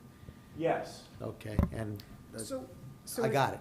Okay. So if that's the case, then where is it actually draining to? How's it being conveyed to So it the would be conveyed, drainage you know, in the front? there's a drain near the lot line between lot 24 and 23. There's a drain that's there right now. Yes, I see That drain is connected out to that catch basin. It is, okay. Yes. And so the most direct path would be to run that pipe across, and then bring it right to that drain, which then has, you know, through movement to the catch basin versus Okay. coming a new pipe. Okay, And understood. The record should reflect that Mr. Clark is referring to the conceptual development plan in that answer. Mr. Clark, can I ask you, how do you size that drain? How do you know how much water, how big should that pipe be? Well, you don't really, without doing an exhaustive and completely inefficient study of the side of the hill and what's happening on the street. So, I mean, I would put in a 6-inch pipe. Maybe if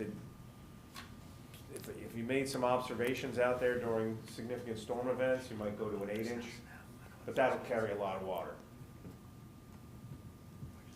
I defer to mean, Matt. it's not a perfect answer, it's a, Do you have a sense for, I am not an engineer myself, so I wouldn't know to respond to that, but I think what we're agreeing to here is that that correction will be made should the subdivision be approved. that is what we just discussed. Very good. yes.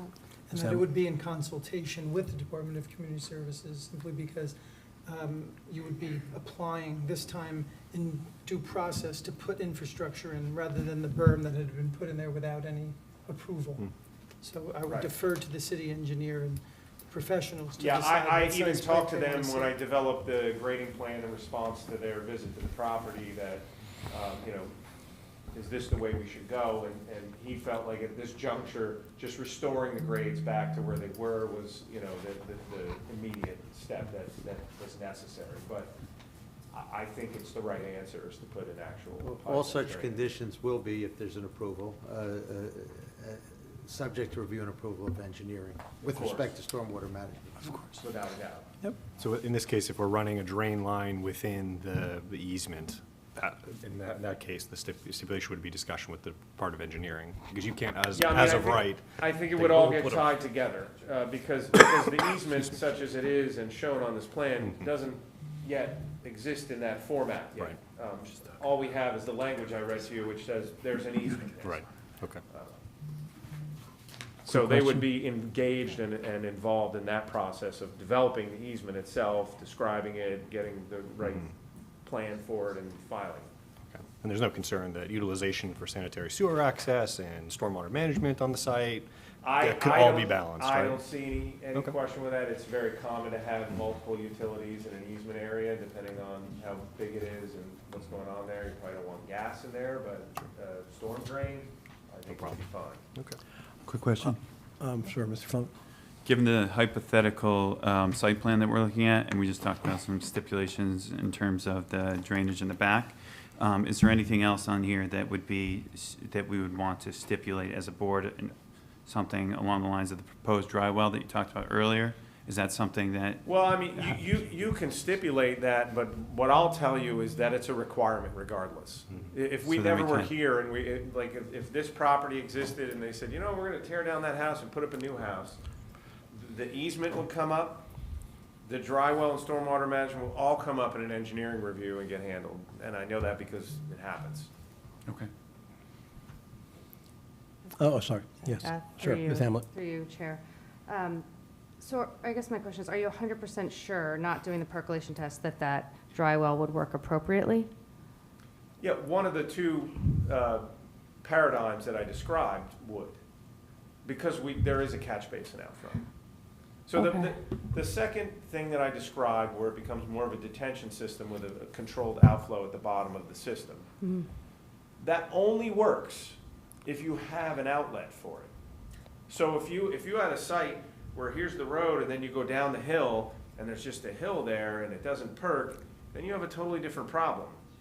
You know, then what I described wouldn't really work, because you can't get by gravity from the bottom of that Understood. underground system to a storm drain that's above you. Right. In this case, that is an option, and it does exist as a possibility.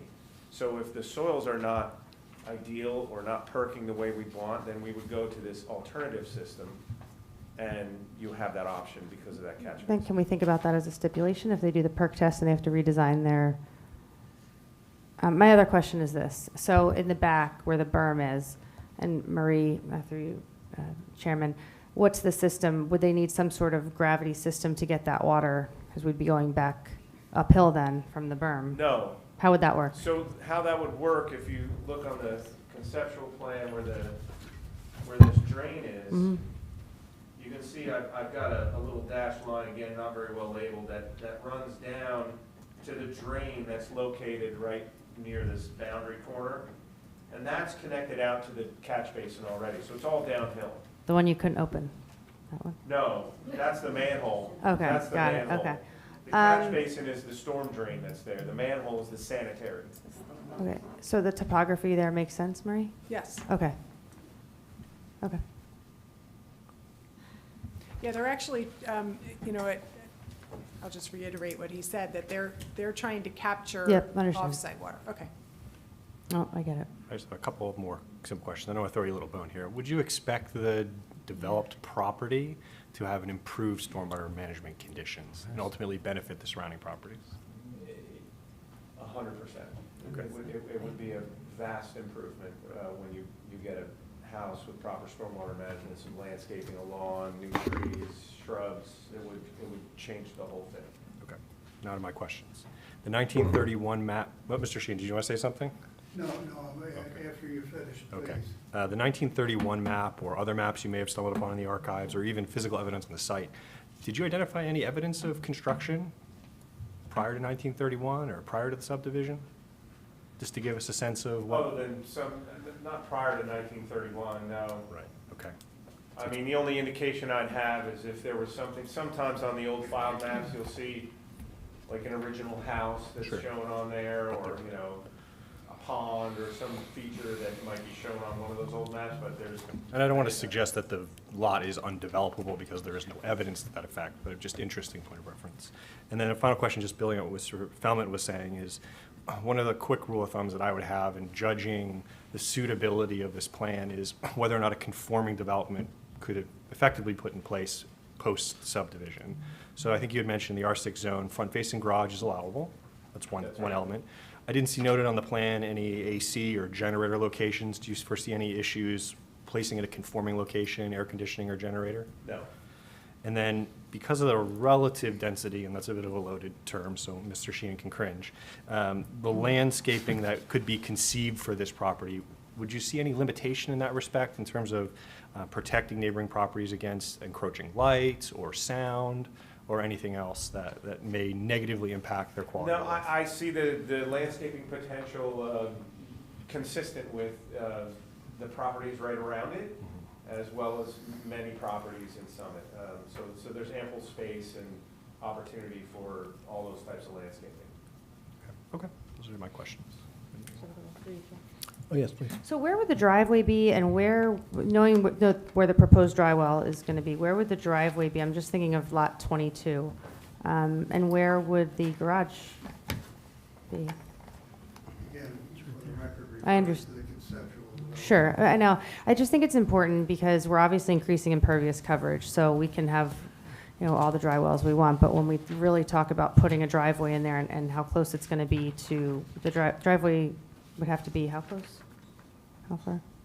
Driveway would have to be Setback, you Well, mean side setback? according to the ordinance, it's got to be at least 2 feet off the line. 2 feet? In this case, it's, you know, it's more than that, because it would, in this arrangement, it would be lined up with the garage, so it's, you know, more like 8 to 10 feet off the line. Okay. And, you know, lot 22 also has a driveway that's just past, you know, where I've shown. Got it. So, I mean, I think this type of arrangement is the most logical way to develop this property, especially with the easement setback issue on the left side. And, you know, it would make more sense than having the driveway on the other side to me, but that doesn't mean that it might not end up that way. And then it would be a little farther away from lot 22, I guess, but it would be substantially the same in terms of the driveway itself. Wherever it would be conforming. Understood. I have a question. Sure. About your proposed grading plan, which I guess shows up on both the conceptual and the regular drawing. It looks like this grading is going on in the backyard, or the back of the property. And then in the Collier's report and in the Burris report, it refers to there's no tree removal plan, and then on item 6 in the Burgess report, it says the applicant should confirm the extent of proposed tree removal to accommodate the proposed grading. So I want to know how that is going to happen in the Well, backyard. This isn't a construction plan. Well, I know, but it is appearing on both plans. No, that's only to say that it's not exhaustive. So you're not doing any proposed It's not exhaustive, grading? this isn't something I'm about to submit for permits. No, but are you doing any all those things would be required grading? for permits. Are you doing any of this stuff referred to in item 6 of the Burgess report and tangentially item 11 on the Collier's report? There is some grading that I've proposed on this conceptual development plan, yes, and two of the smaller trees there, I expect would be affected. That was my None of them question, is is- con- None of that is contemplated tomorrow. No. Again, this is a conceptual development plan, so this isn't what we're proposing right now to build. This, I'm just referring to these two reports that talk about No, I the proposed understand that. grading And- plan. and So I I- want to know I- what the proposed grading plan I is. would respond the same thing to those comments, is that we're not actually engaged in a construction process right now with what's shown here. This is illustrative in order to demonstrate that the site is reasonably developable within the normal parameters of any property that might be developed in Summit. I would just like to think about this for a second. Does the applicant intend to develop this themselves at this point, or they would sell the lot to someone else? Because I'm thinking, we're learning a lot about this lot. We have our own ideas about this lot. We're not sure any application would come back to us. And I was going to ask that if the board agrees, that we would ask the applicant to stipulate that it would come back to us, but if they've sold the lot, they're not. Yeah, I think, Mr. Chairman, and with deference to Mr. Warner, the conference of jurisdiction beyond the statutory jurisdiction limit, I'm not so sure is something that is within the power of the board. But in respect to your comment, if the application required relief in the form of a variance, in thinking about this, my experience suggests that the Board of Adjustment is every bit as sensitive to the concerns for stormwater management that have been discussed here this evening as the planning board would be, and that the planning board should be able to take comfort in the certainty that the Board of Adjustment will do the same type of great work on stormwater management for any development of this plot, or the Department of Community Services will do the same great work that this board is doing with regard to stormwater management for any development of the lot. But the plan that must accommodate stormwater management is actually a plan that is proposed for actual development. Understood. Yeah. No, we understand that part. Through you, Mr. Chair. Joe, can you talk a little bit about so we have a relatively newer board. Can you talk about subdivision and what occurs in the planning board and what occurs in the zoning board and what's in our DRO? I know it's I don't mean to put this all on all of you, but I think it's an important thing to talk about because we're doing something that's not normally in front of us. We're subdividing a lot and we're not putting a house on it, but we're talking about all of these stormwater management issues. So if you wouldn't mind opining on that briefly. Well, let's back up a second. With a subdivision, the only reason it would ever get to the zoning board is under really 2 or 3 specific issues. When they propose their dwelling, it exceeds FAR, for example, floor area ratio. If it exceeds FAR for that house, for that oversized house on the lot, they would have to go to the zoning board of adjustment. If they propose a conforming house, after they get the subdivision approved here, then they would just go to town hall to get their permits. The same would hold true if there's an issue with building height over a certain dimension, certain footage. But those are really the only reasons they would end up before the zoning board of adjustment. We had raised the question about the tree removal because the question had come up at the previous meeting about trees being removed. So I thought it would be informative to find out, in your plan, where you're showing this proposed dwelling, are there a number of trees being removed or not? There's no standard that says you can't remove it to place a dwelling on a lot, but it was just for more information purposes. So maybe given that context, you could answer the question now. Yeah, I mentioned a moment ago that if this development were put forward this way, there are 2 trees that are close to the dwelling and the driveway that I expect would have to be removed. I think the 2 in the front, I think you could argue would be able to be maintained. Okay. But the 2 that are interior, that are close to the driveway, and they're smaller in diameter, I'm not sure they'd even be what Summit considers regulated trees. But, they would still be submitted as removals, and Okay, that's understandable. Now, you had testified earlier that this footprint is about 1,900 square feet. yes. So with a 2-story building at 3,800 square feet, that would exceed But, yeah, FAR. except that you take out the garage up to a Okay. certain point. That's where my next and- question is. And of course, any architect would have to stay within the constraints of what the zoning permits, which I think in this case for this lot, I believe it's like 3,400 square feet Correct. would be the, approximately would be the permitted FAR. So they would have to design to those standards.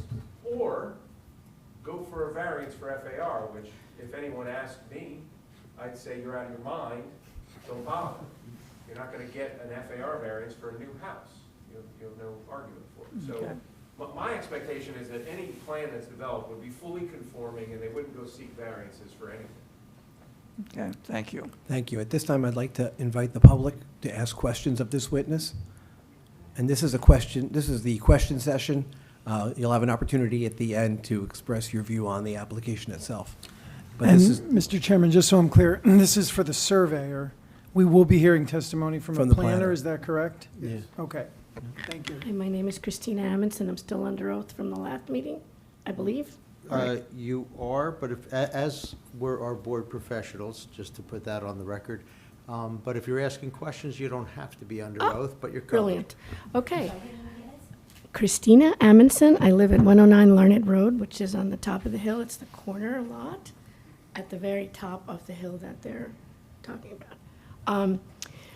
So you testified, or you told us, that when you did the original site plan or whatever, or review, there were no trees on the property that I guess I would, Well, I said there's a few trees. No, no, There I'm- are about 4 trees that are there, and to my recollection, a few years ago, uh-huh. the site was similar, is what I said.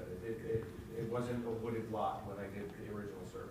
Okay, for the record, all the trees Okay, that. so you're testifying now. Okay. So if the This is chair the- wishes to this give you that Okay. permission, you I are would ask under you to, oath. I would ask you to hold your comments on Got the it. overall All right, application till the great. end. This is just for questions. That is Questions. questions. Okay, thank you. Do I have to go up front? You do. My name is Roberto Tixon, living on Mountain Avenue.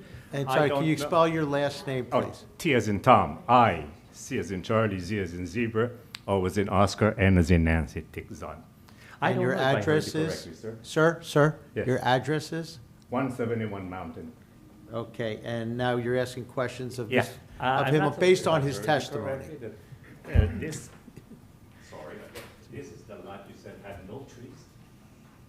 What, sir, Sir, Mr. Chairman, with your permission, sir, what are you showing the witness the board Oh, I'm needs to sorry, know? Because I didn't hear clearly. so I was- A5? A5, Okay. as previously marked.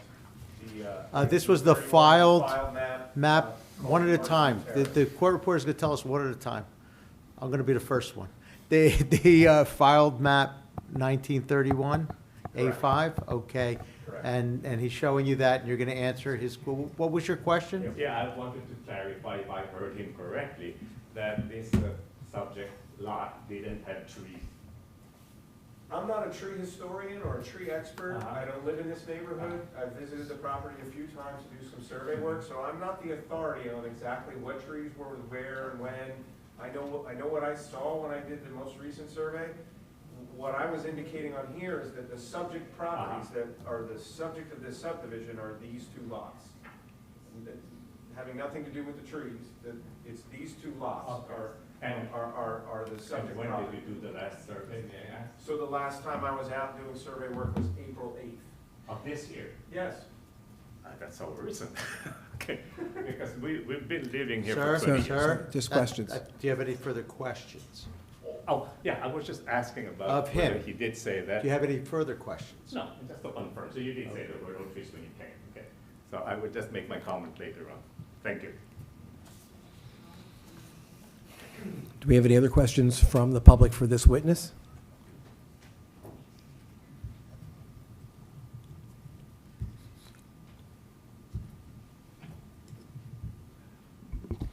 Eleanor Reddington, 165 Mountain Avenue in Summit. We are the property that is above the property in question, and Mr. Clark did come out and walked our property very professionally.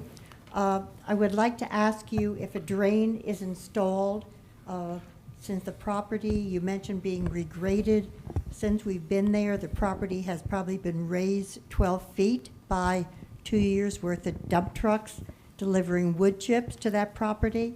Would that drainage system come from our property as well? If you're mentioning regrading. Right. So the drain we're talking about would be at the back of this property that fronts on Parkview and on the other side of the fence from your property. That, we don't really have the right or permission necessarily to engage in physical work on your property unless it's something that you gave permission for. But what I'll tell you is that the water that ends up in that back line will end up in the drain once it passes under the fence. Okay. So you should see some fundamental benefit that would result from that, even though it's not on your property, it's very close to your property. That water did not accumulate there until the regrading was done and all the Okay. trees were Mrs. Reddington. removed. Thank you. So, Thank you. Please.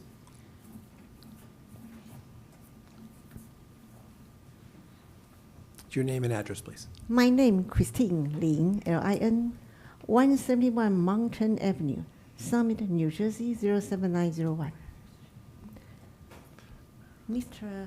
Scott Clark, yes.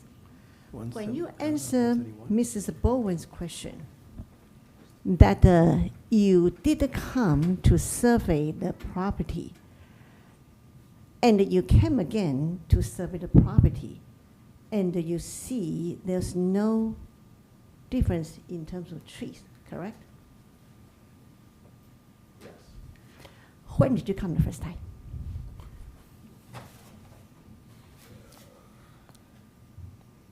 October 1st, 2020.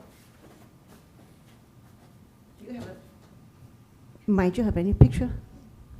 I'm sorry, I can't hear you. What'd you say? Might you have any Yes, I picture? have a picture. Do you have a picture of October when? Stop, 2020. please. Stop. Do you have, you asked him if he has a picture of when he Yes. came? October 2020. Right. I don't think I have a photograph from that, no. And how do you prove that you see no difference in trees? I'm not sure I need to prove that. I'm just telling you what I recall from the first time I came out in 2020 to now. I didn't cut any trees down. No, you didn't. I'm not charged with protecting the trees. I'm just recalling that when I surveyed it the first time, I wasn't climbing through trees. So you There survey. were a lot of sawdust and wood chips that were there. The wood chips were there. And I surveyed the property, and then when I came back, it looked pretty much the same to my recollection. Were you hired by the owner to survey in October 2020?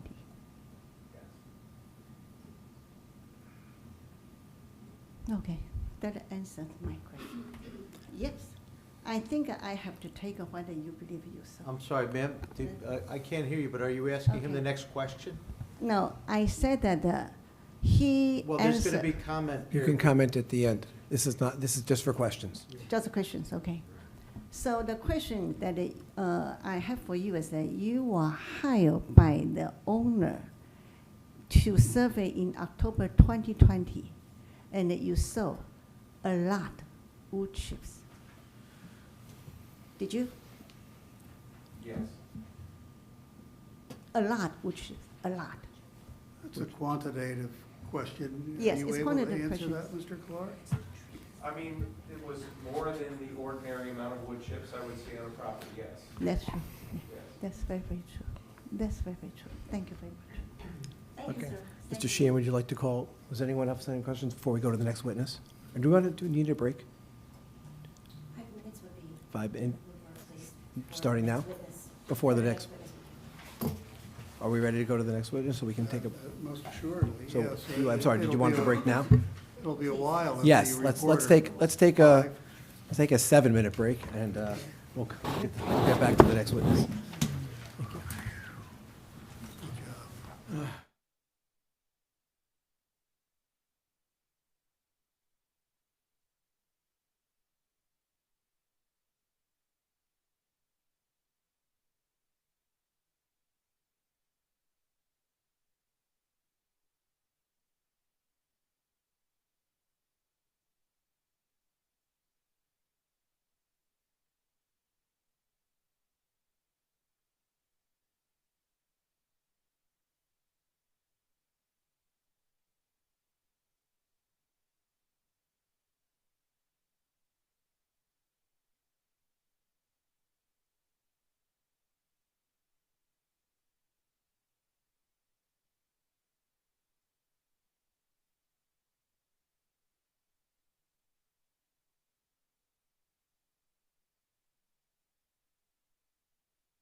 Sheehan's coming back in.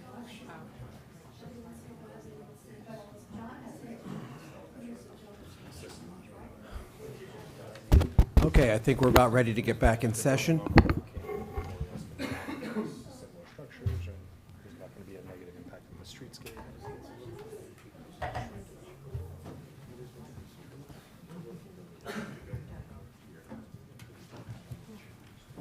Okay, we ready? We're back in?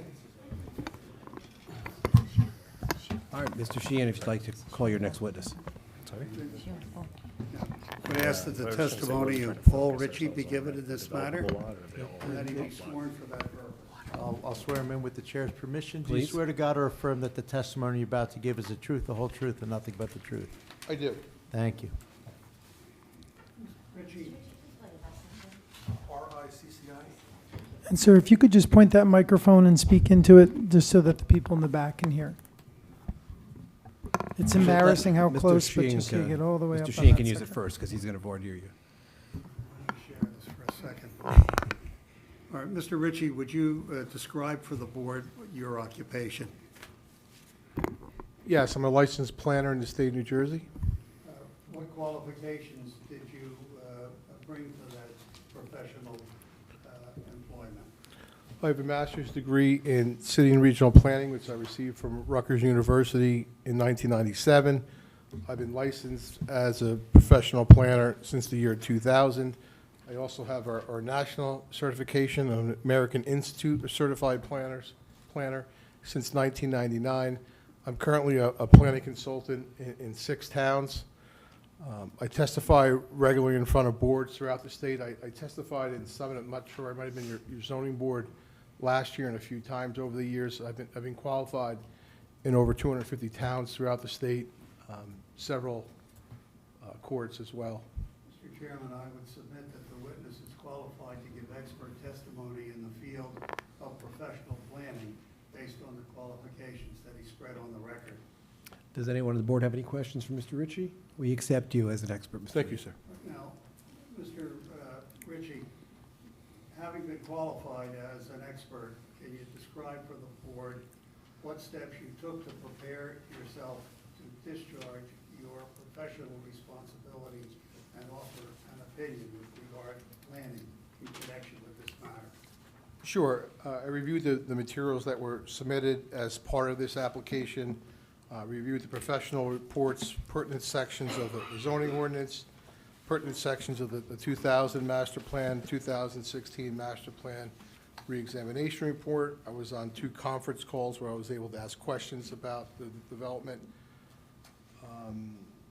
I went by the subject property on 2 occasions. I also looked at tax maps for the area, as well as I utilized a geographic information system and mapping available through New Jersey Geographic Information Network as a basis to estimate lot sizes throughout the area, as there's a number of irregularly shaped lots in this area of Summit.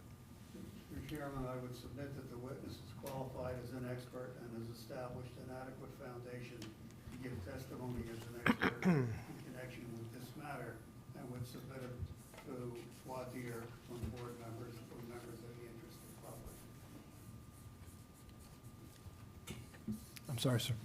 I'm sorry, Mr. Chairman, I think the board has already accepted Mr. Ritchie as an expert in the field of professional planning, correct? We have.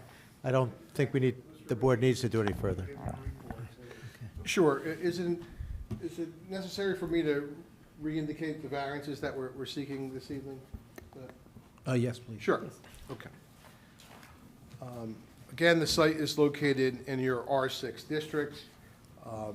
Your schedule of space regulations identifies a minimum lot width requirement of 60 feet and a minimum lot size of 6,000 square feet. However, it's the neighborhood average calculations that are stemming the variances associated with lot size. So for lot 23, the remainder lot with the home, from section 35, 9.6E, requirements to be met on lot and within zone district. Neighborhood average calculation to permit a lot size of 7,880 square feet, where the averaging calculation requires 356 square feet. To permit a total side yard setback of 31.8%. This is also for remainder lot 23, where 33% is required. To permit a total building coverage of 24.3%, where 20% is permitted. And new lot 23.01, to permit a lot width of 66.62 feet, where 80.4 feet is required per the averaging calculations. Mr. Ritchie, before you get into your analysis from a planning perspective, I would like you to answer the question for the record, to confirm that proposed lot 23 is currently fully developed. Yes, it's constructed with a home. By fully developed, I'm not sure what you mean by that. Well, it has a single-family residence that is developed on the lot. Yes. Thank you. We're going to be seeking the variances under the flexible C2 criteria, where we can show that this is a specific piece of property, that this application would advance a purpose of the municipal land use law, that the benefits of the deviation outweigh the detriments, and that the variances can be granted without a substantial detriment to the public good, namely the surrounding property owners and the zone plan. I don't want to be repetitive. Some of my introductory information has already been stated, but when we talk to the negative criteria, we speak of a substantial impairment to the zone plan. And it's already been stated throughout this application here that we do have an existing oversized lot that has an irregular L shape that is just under 3 times over the minimum lot size as identified in your schedule of space regulations. As a planner, that clearly identifies this site as a lot that has potential for subdivision. I've done a number of additional analysis that I'm going to discuss with the board. I'm going to have to rely on my notes due to the technical nature of them, maybe a little bit more than I traditionally do.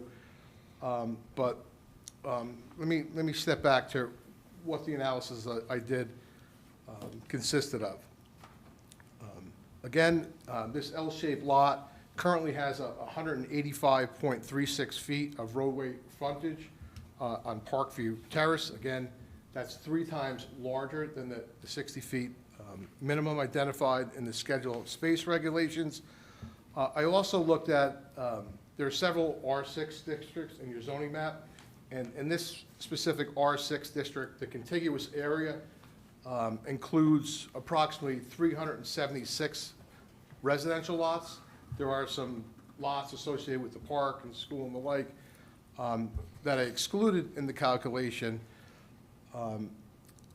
When I did look at all the residential lots, there's only one other L-shaped lot that exists. It's a partial L-shaped lot. It's not fully L-shaped. It has another irregular configuration, and the L portion of that lot is only 40 feet wide. So that lot wouldn't, in my opinion, be a good candidate for subdivision, would have an undersized width. Out of the 376 lots, only 4 lots are larger than the subject property. They're all contiguous and located at 36, 38, and 42 Mountain Avenue and 102 Elm Street, somewhat distant from the subject property. None of the 4 larger lots contain 120 feet of lot width, so they would require variances today, even under the underlying schedule of space regulations, for those lots to be subdivided. For this reason, it's my opinion this lot is a unique lot specific to this R6 district. Regarding how this lot fits into the existing character of the area, I offer the following. The subject block is bounded by Parkview Terrace, Larned Road, is that correct? Mountain Avenue in Midland Terrace. That contains 40 residential lots, excluding the subject property. And because some of the lots are irregular shape, so I have a geographic information system that allows me to take the lot lines as calculated by, available through the New Jersey GIN, it's New Jersey Geographic Information Network. And I use that as the basis for my average lot size. So this is not surveying information, but as a planning tool, it's the best information that we have without essentially having surveyed information and without, because we have irregular shaped lots, trying to figure those lot sizes out. But it gives a good idea, and it's largely representative, in my opinion, of the characteristics of the area.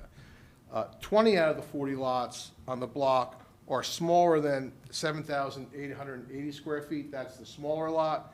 And 29 out of the 40 lots are smaller than 9,923 square feet, the proposed lot. The average lot size for the block is approximately 8,747 square feet.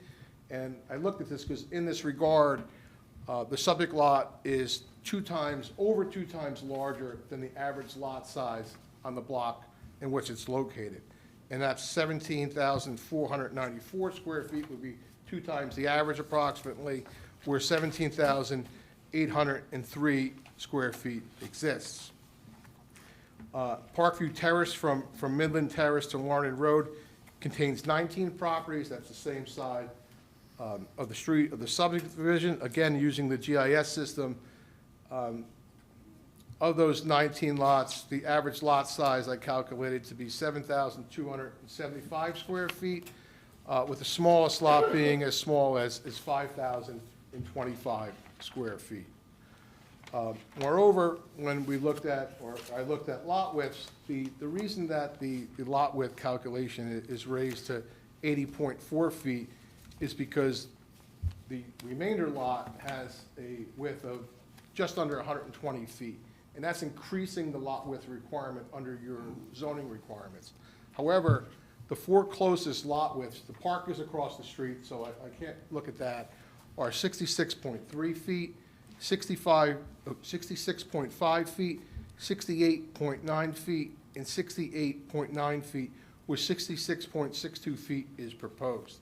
So clearly, the proposed lot width is substantially consistent with the existing character of the area on Parkview Terrace, where the new proposed developable lot would most immediately adjoin, be oriented and faced looking towards the park. While the subdivision is proposed, it's my opinion that the mass of the house, the existing house, and how the lot width presents itself from Larned Road will remain unchanged as a result of this subdivision. And again, if anyone was to the site, at the intersection, this is a downhill portion of this area of the community. The house that exists on the property, in terms of if its height is modest, modest compared to many homes in the area, and in my opinion, is a home that does not exude significant mass. If anything, it's a quaint, charming home, one that I think would benefit the neighborhood if it was indeed retained. This again is my opinion why greater focus should be placed on the lot characteristics associated with Parkview Terrace, and clearly this is where the new development is proposed.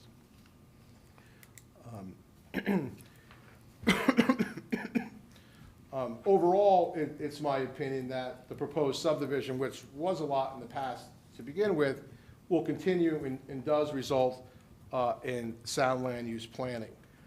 The degree of this disparity of why your zoning under your neighborhood calculation analysis requires the requirement of 12,000,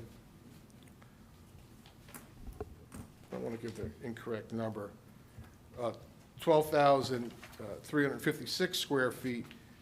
It largely relates to properties on the opposite side of Larned Road. 1 second, we'll get to that. And these are 98, 100, and 104 Larned Road, which contains lots that are much deeper than the subject block, block 4706.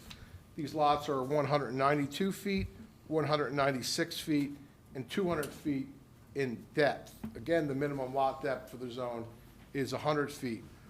However, and these are lots that are associated with the averaging. If you look at the entire block and That's from Watchung Place to Mountain Avenue, a relatively short block. There are other examples of significantly different lot depths as well. There's lot depths of 140 feet, 153 feet, 127 feet, and 130 feet.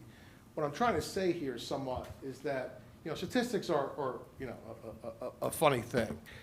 And that, this property is receiving a substantially high burden as a result of these larger depth lots across the street that don't necessarily relate well to a property that's being developed on Parkside Terrace.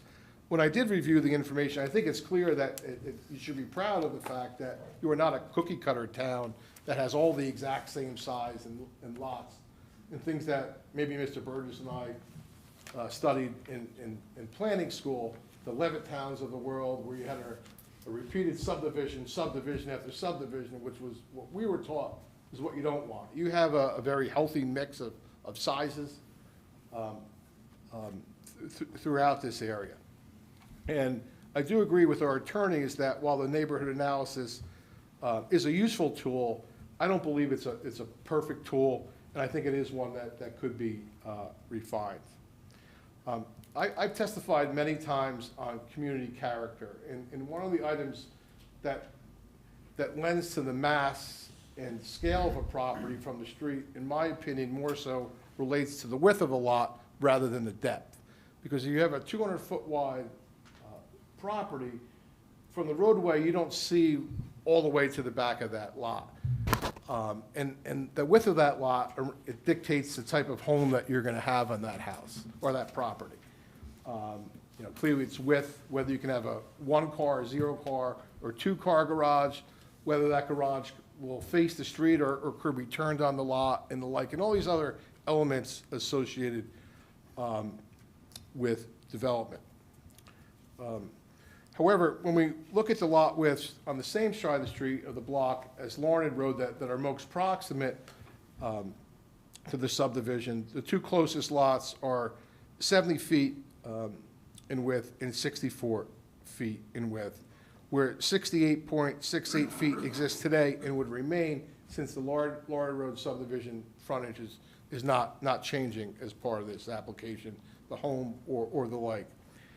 It's my opinion that since we are proposing lot and building standards that are largely consistent with the character of the surrounding area, our application presents an opportunity for improved zoning to the area. Alternatively, a large oversized lot out of character with the area in terms of the area and shape would remain, which would increase the likeliness of development of new replacement home that could be out of character with the area. Regarding the building coverage, the applicant is seeking a building coverage to allow 24.3%, where 20% is permitted on the remainder lot. I do note that the subject property does adhere to the maximum amount of floor area, so the amount of residential building space would not be exceeded, and also the amount of impervious coverage on the remainder lot would be 5.2% lower than the requirement of 42% as well. These all signal to me that these aren't signs of overdevelopment, and there isn't a substantial departure from the zone plan. I further note that the impervious coverage variance is largely associated with the one-story garage that is facing Parkview Terrace. Do I get that? I said that. I would say Parkview. It is Parkview. I don't want to say Parkview or Parkside, but Parkview clearly is associated with that one-story garage. I think it's a better alternative to keep that garage. You could meet the standard by removing it. Then you would lose off-street parking on that lot. In the context of this application, I think it's clearly a better alternative to retain that existing off-street parking. Regarding the combined side yard, we have a side yard setback to allow a total setback of 31.8%, where 33% is required. Again, I don't believe this is a substantial departure. Here, where the subdivision line is proposed, the side yard setback would conform to the zone plan. It'll be, I think, 0.1 feet larger, and there's an existing side yard setback of 5.2 feet that would remain unchanged as part of this application. I do note that this is a corner lot, and it does require 2 front yard setbacks in the city. Your zone standard requires 25 feet, where both of those frontages have and will continue to have 30.1 feet, over 5 feet more within each front yard. So it's my opinion, despite this departure, that's, I believe, somewhat minor in the side yards, there still would be adequate light, air, and open space on the remainder lot. I think it's also point out, to just discuss need very quickly as a planner. As a planner, as a community planner, I know that New Jersey suffers from a tremendous shortage of housing. New Jersey Future reported in July of 2022 that nationally we are millions of housing units short of meeting demand, and they state that the situation is proportionally worse in New Jersey.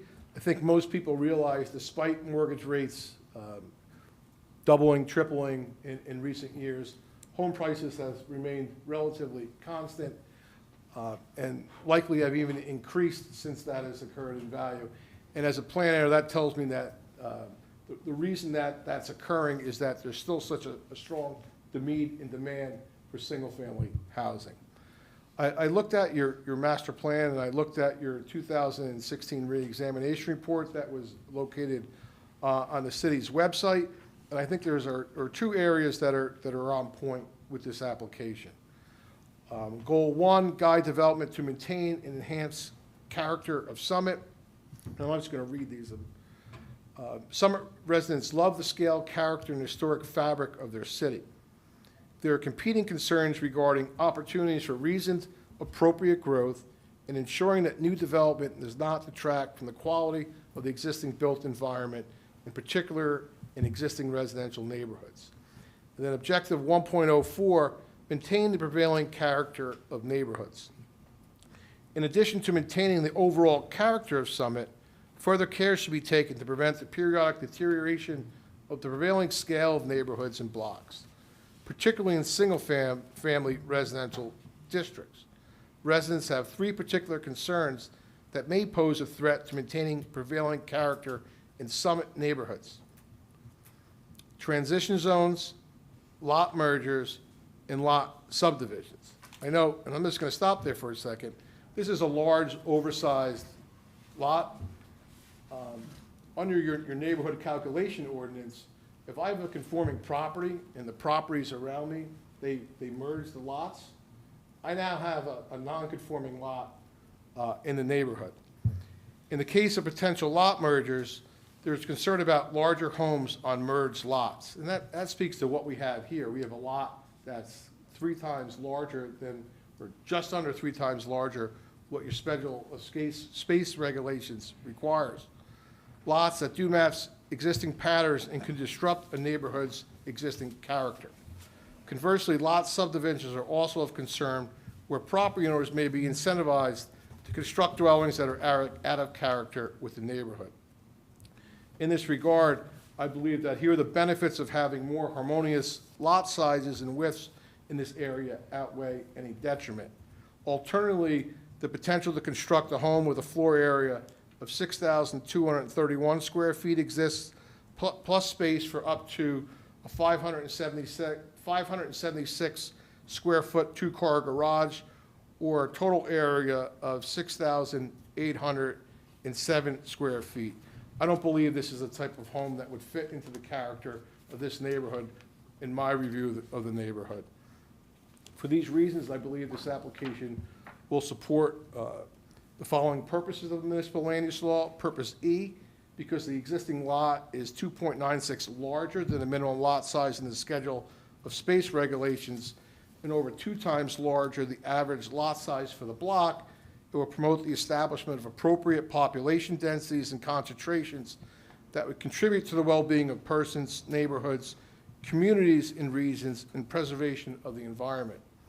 To provide sufficient space and appropriate locations for a variety of residential uses in order to meet the needs of New Jersey citizens. That's purpose G. Purpose A, promote the general welfare of the area through the development of a new single-family home, which is in strong demand and need in community today.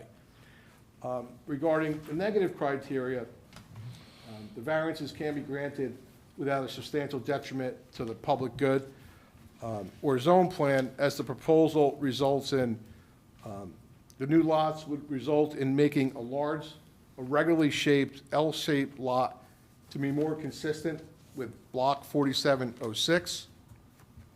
Proposed lot 23.01 would closely resemble the platting pattern for the 4 closest lots on Parkview Terrace. The remaining lot will adhere to the maximum permitted impervious coverage requirement, maximum permitted floor area ratio, maximum building height, maximum front yard setbacks for both frontages in the newly proposed side yard setback. Mr. Clark has demonstrated that proposed lot 23.01 can meet all building requirements for the district, so any new building would be located in a location and of a size that is anticipated by your zoning ordinance. For the reasons that I've already mentioned, the undersized nature of the 7,880 square foot and 9,923 square foot lots will not result in a substantial departure from the zone plan, again, as the zone plan anticipates lots as small as 6,000 square feet. And I've also testified that at least half of the lots are equal size or smaller than the smaller lot that's proposed, and I testified, I think that 28 out of the 40 lots are smaller than the larger lots that are proposed on the block. In terms of the intent and purpose of your zone plan, it's mentioned in your zoning ordinance, and it states that, and I'm going to skip over the purpose of the R6 and all the other residential zones, is to preserve the integrity of existing single-family residential areas by preventing the intrusion of non-residential uses into residential neighborhoods, and by maintaining existing development intensity and population density consistent with single-family residential neighborhood patterns. A compatible relationship between newer expanded houses and traditional neighborhood houses that reflect the best of the neighborhood character, particularly in terms of scale, siting, design features, and orientation on the site, is encouraged. Based on my testimony, which I think I've gone through in detail, I've shown that these properties would fit in better to the character of the area than the existing arrangement and design that exists today associated with this large, oversized L-shaped lot. And again, the benefits of having more harmonious lot sizes and widths in the area outweigh any detriment. And again, I mentioned that the alternative for this lot, based on a zoning perspective, is up to 6,800 square feet of development, which I believe is out of character with the area. I have no further questions of the witness. Thank you. I'd like to ask at this time if our professionals have comments that they'd like to offer, or questions, actually, of this witness. I'm not sure, questions or just comments for the board? Yeah, I gather the focus of your testimony on the positive criteria side is the C2 variance relief. Maybe you could explain in some detail about the C2 relief so the board understands that. Sure. It's the flexible standard is, which I mentioned in the beginning of my testimony. You can seek the variance under hardship or the flexible balancing test. And under that test, I have to show that the variances relate to a specific piece of property. And I talked in detail about that. Also, I have to show how it advances a purpose of the municipal land use law. And I talked about how that occurred as well. And then I have to show that the variances can be granted without a substantial detriment to the public good. That's namely the surrounding property owners, and can be granted without a substantial detriment to the intent and purpose of your zone plan, which I just read and discussed how that would not occur. And then what the case law suggests, when the benefits of an application outweigh the detriments, then we've met our burden of proof under the flexible C2 criteria. Yeah. And real quick, I'm sorry, Mr. Burgess. And here also that for the reasons I mentioned, that this subdivision results in improved zoning for the area based on the alternative. That's also part of the analysis. If I may, Mr. Chairman. Mr. Ritchie, is it your testimony that the benefits substantially outweigh any potential negative impact? I did, because two lots that are more harmonious with the area would result in two homes that are more in character than one large, oversized home. Sorry, Marie, do you have anything? No, I don't. Okay. Councilwoman Hamlin. You mentioned that, thank you for your thorough, very excellent commentary there. You mentioned that you use the GIS software for your planning purposes. Yes. Does that show topography and topography changes over time?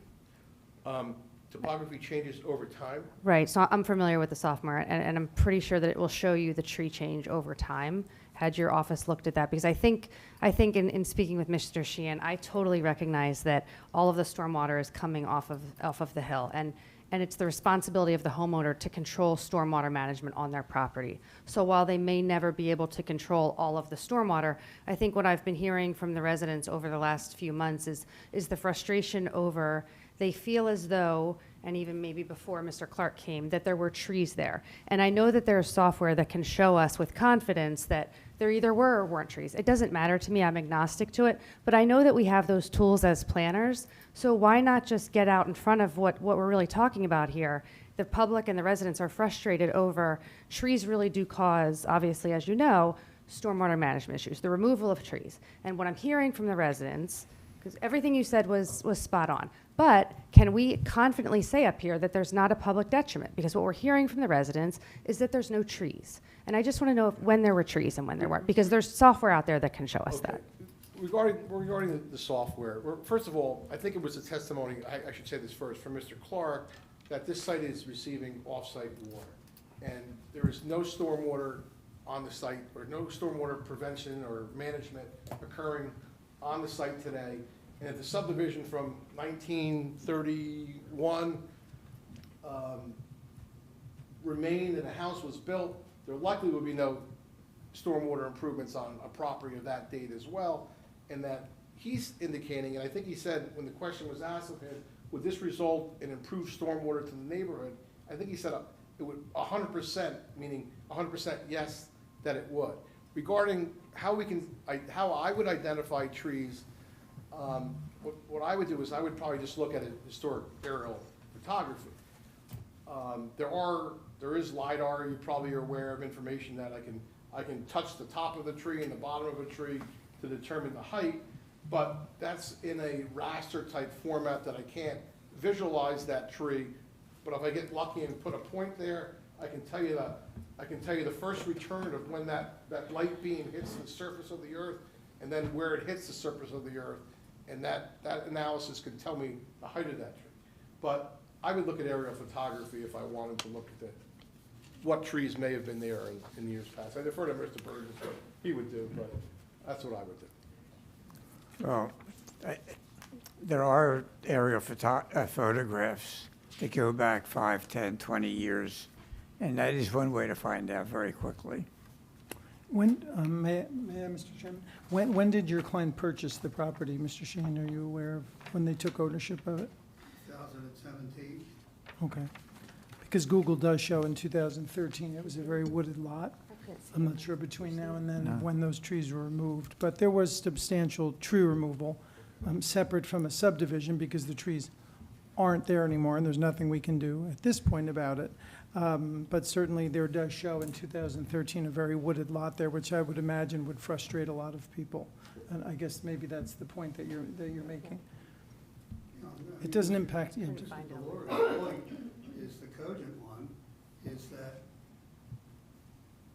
tree removal that may have taken place on the site is reflected in the current status of the site.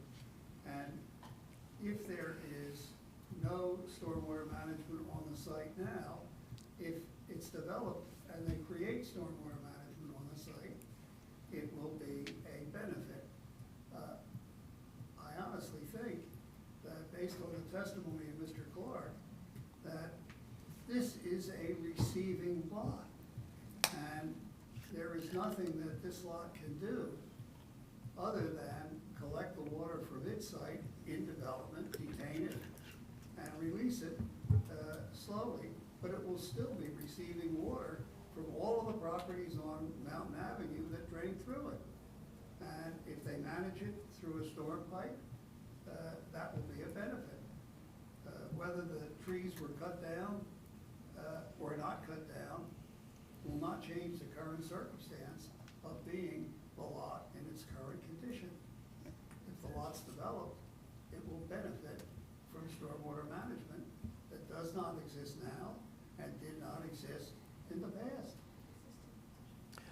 Mr. Ritchie, you mentioned that given the lot today, the L-shaped lot today, the existing Tudor could be torn down and replaced by a 6,000 square foot house, according to the dimensions you... Based on your zoning and the floor area requirements for the zone, my calculations indicated that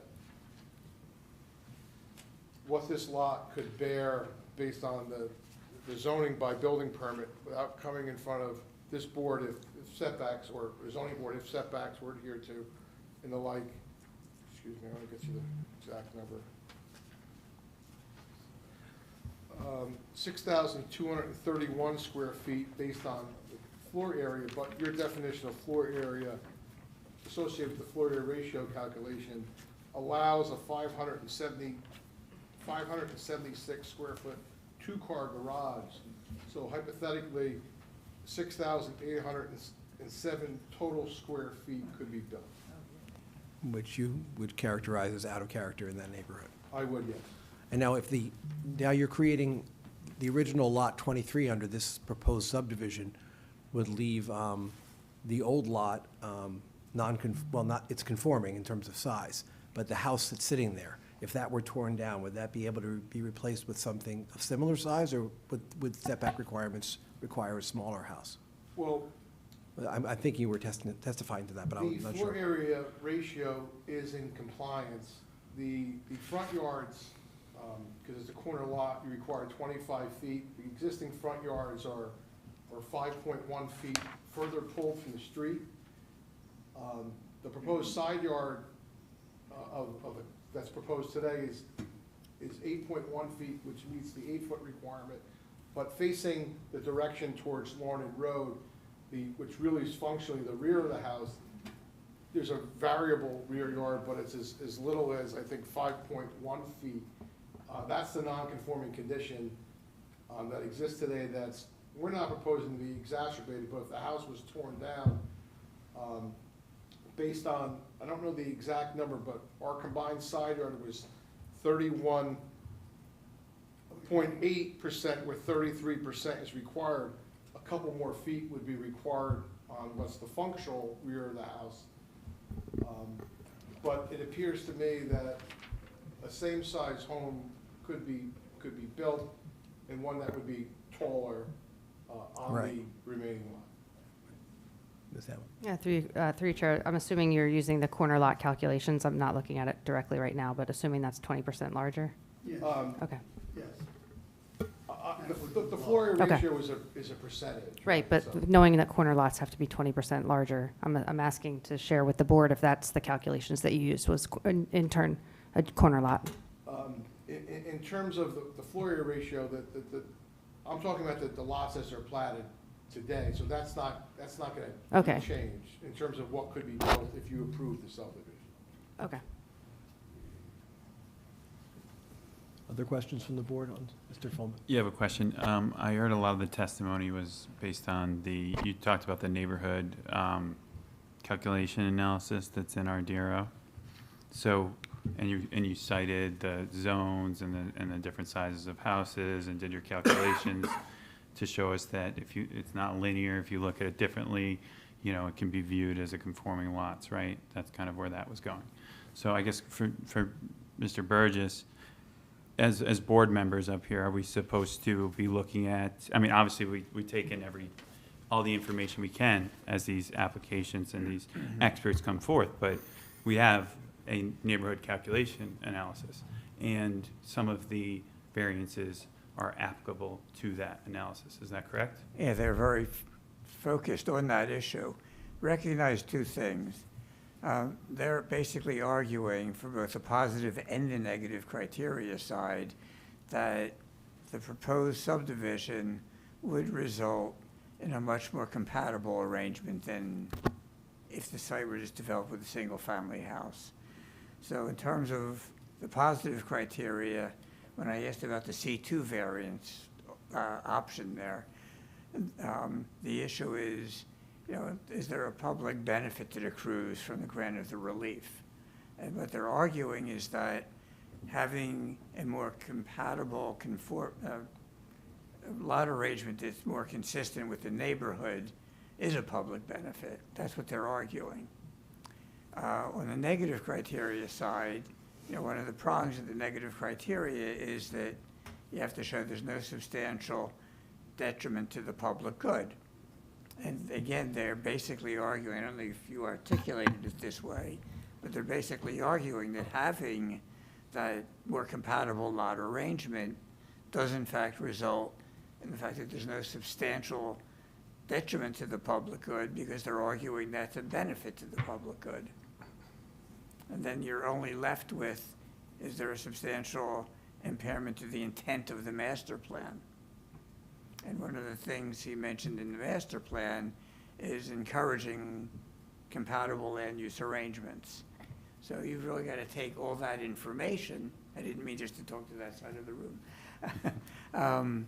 You got to take all that information and decide for yourselves whether the applicant has proven the case to enable you to vote yea or not on the application.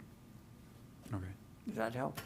It does, but do you think that we should be looking at the neighborhood calculation analysis a little bit differently as, No, I wasn't suggesting that. Right. On these kinds of applications, typically the focus is on that neighborhood character.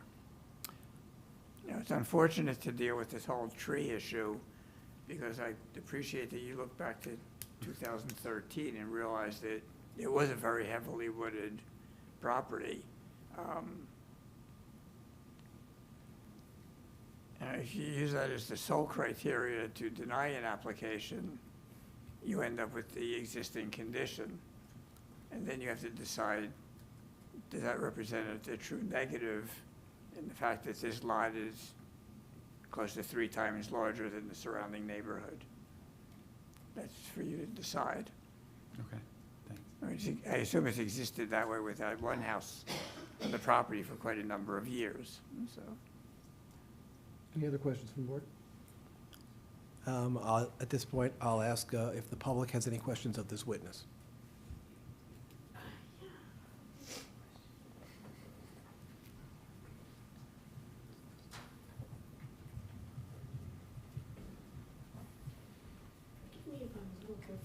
I'm sorry, just, as you know, name and address Oh, again, sorry. please. Christina Amundson, 109 Learned Road, also known as 163 Mountain Avenue before that.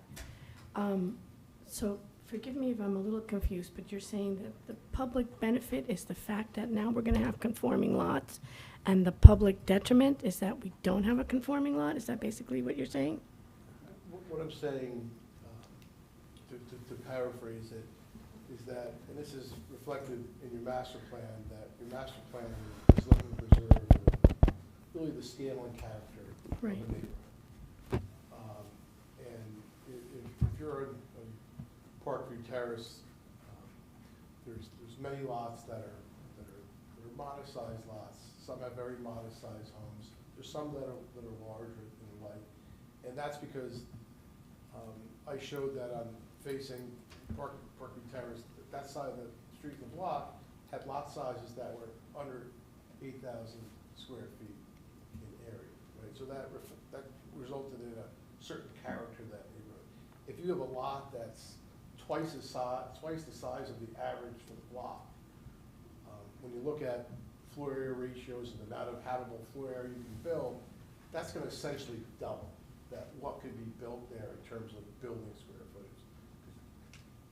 So I gave an exact number. You can essentially have a 6,800 square foot building on the subject property to death.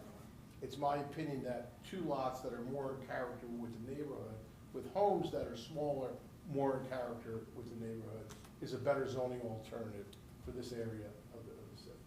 So you're basically saying because Parkview Terrace has some smaller lots, the Larned Roadside, which is one street that has 4 houses on it, should also have smaller lots? Because basically what you're doing is subdividing the lot on Larned as well as the one on Parkview Terrace in order to get to where you need to be, right?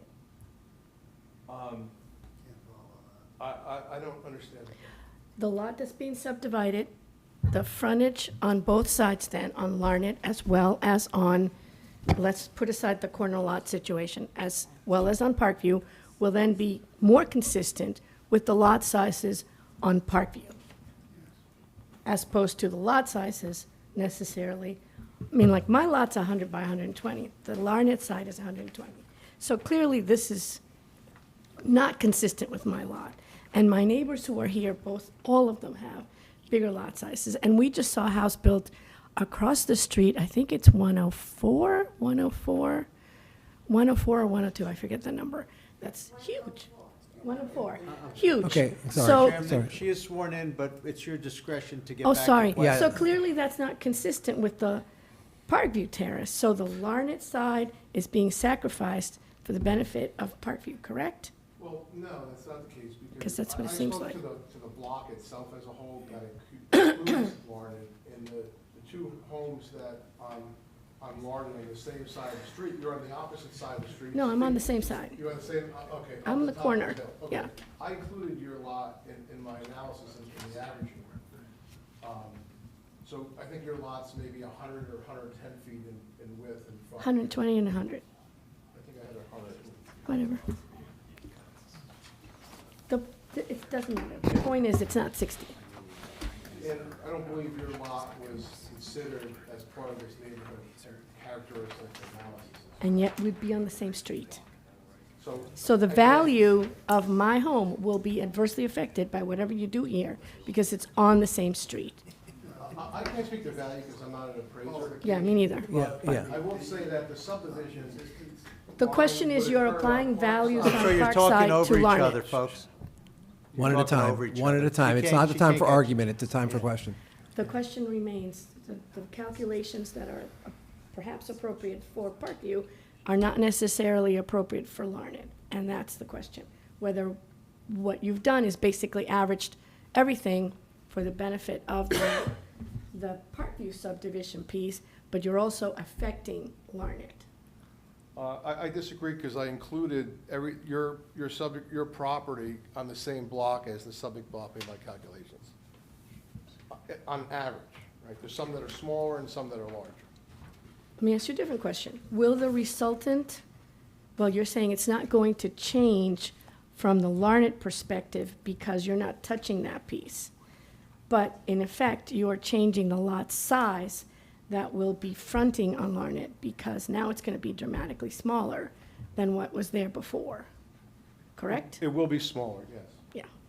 So that's. Mr. Chairman, Mr. Sheehan? could I ask Mrs. Amundson a question? I'm sorry, what's that? Could I ask Mrs. Amundson a question? So, certainly. He has a constitutional right to ask you a question. You haven't, well, once you've provided testimony, and I think it's a fair bet that you might have provided some testimony Who knows, already, yeah. so. I've been trying to formulate the question. Right, but kept the point is, interrupting you, so. he has the constitutional right to ask you a It's a question. simple question. Please.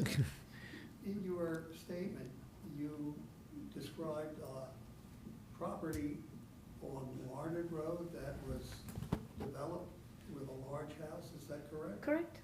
And what house was that? Was it 104? Feel free to go look for it. I'm sorry, ma'am, it has. Well, has to she's a come- neighbor, so she knows the We all, number. we all get it, but there's rules 104. in a quasi judicial proceeding, which is what we're in right Sorry. now. And it's my job as the attorney to help make sure it stays consistent with those rules and the Constitution. So please just ask the question yourself that- from the mic. The I house wasn't that, involved in the development of that house, so I don't know Pardon any me? of the questions. But- I but wasn't the involved in the house- development of that house. the house that you are talking about, Yeah. in your opinion, is too large for the neighborhood. No, it fits the character of the neighborhood, but that's not the point. The point is that what you are proposing to No, end up with no, on Mike. Larned, No, my question is a simple one.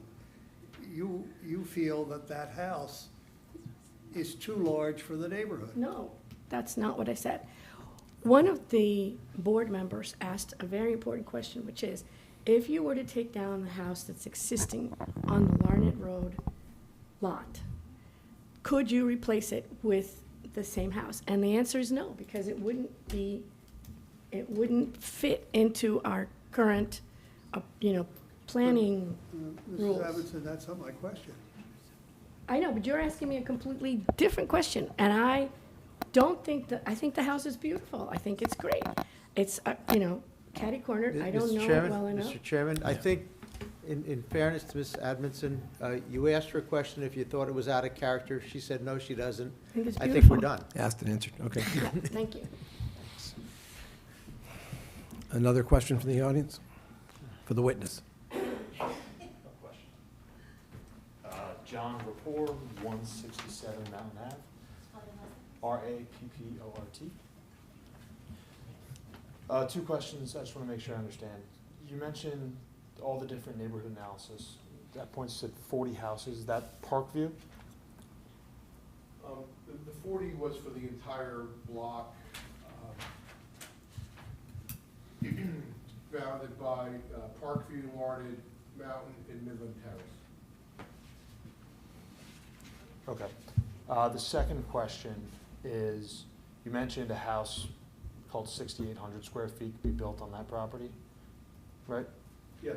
That's assuming there are no easement requirements, that they have just lot coverage, right? So nothing to do with a sewer line or anything like that, which we've already spoken about previously with Mr. Clark. I think you raised an excellent question. I might have to defer to Mr. Clark, and I have to bring it back up, how that easement could affect. 'Cause I looked at it as the percentage that's permitted under the zone, as a percentage for that Yeah, lot. FAR, right? And, Yes. sorry, I'm a novice, so I'm sorry. I don't, I'm not so sure. Not so sure, yeah. So am I waiting for Mr. Clark to, or is that, Could they re- do I just take that question then? Well, it's a, I didn't do a study of Mr. Clark, what the potential is. Mr. Clark, you remain under oath. If the applicant wishes to have you try to answer the question as well, the applicant can do that with the chair's permission. You have my permission, is that what you'd like? Would like Mr. Clark to respond? I didn't do that analysis, but I just looked at my conceptual plan, and whether or not you could get to the 6,800 square feet, that's of course on 2 floors or 2.5 floors. I'm not certain, but you could get pretty close to it. The house, the footprint that I have is about 1,900 square feet, which, is about a little shy of 4,000 square feet on 2 levels. And you have another, 15 to 20 feet that you could go back, and you have the width of the envelope between the easement and the side yard setback. So I think you could probably come pretty close to the 6,000 square feet of floor area, maybe a shade over that. Okay, Within the building envelope. thank you. Mr. Sheehan, may I just ask a clarifying question to what Mr. Clark just said? Is the nightmare scenario we should hypothesize is overbuilding in a sense, overdevelopment on the site, or perhaps a portion of the lot left as wood chips with uncontrolled stormwater management? What's the worst? What's the nightmare scenario that we should be contemplating and trying to ameliorate? And you don't have to respond. I'm sorry, you're asking Mr. Clark that? Well, I'll Or offer are it you- through Mr. Sheehan, who's orchestrating the case. Or the plan, is that a planning question? We'll let the applicant decide. Is the question It- just it goes to what is the- the worst scenario? It goes that to the what are the doing- detriments we're trying to ameliorate here? And if the scenario is through this non-conforming L-shaped lot, that you're hypothetically, and it's all conceptual, assuming that you could build to the greatest extent possible by what the DRL allows, what the building envelope allows. That's one scenario. The other scenario is the existing conditions continue, and half of the lot remains uncontrolled for stormwater management, varying grades of wood chips, trees of varying conditions. And my question for you is, should we consider that as the leading scenario? Or should we consider that the likely development path for this particular lot is more towards building to the maximum allowable? I'll start, maybe you can finish. I'm not an expert in stormwater management, nor have I been out there during a rain event, have any experience in terms of how water is impacting, and sometimes you can, do a redevelopment study and know when an area meets the redevelopment criteria in certain instances, right? If water's running haphazardly out of control, I think as a planner I can identify that and say, hey, that's not a good situation. But I spoke to your master plan, and your master plan even recognized the concept of lot mergers as an issue, being that this is a wealthy community where someone may take two existing lots, merge them together, and build one larger home. Your master plan identifies that as a problem in itself, and that's the condition that you have today. So, again, if you want to encourage a more uniform size and character in this neighborhood, I think the subdivision is clearly the best way to do that. Thank you. Thank you. Other questions from the board? No? Okay. We have one more question from the public, yes. Question for the witness.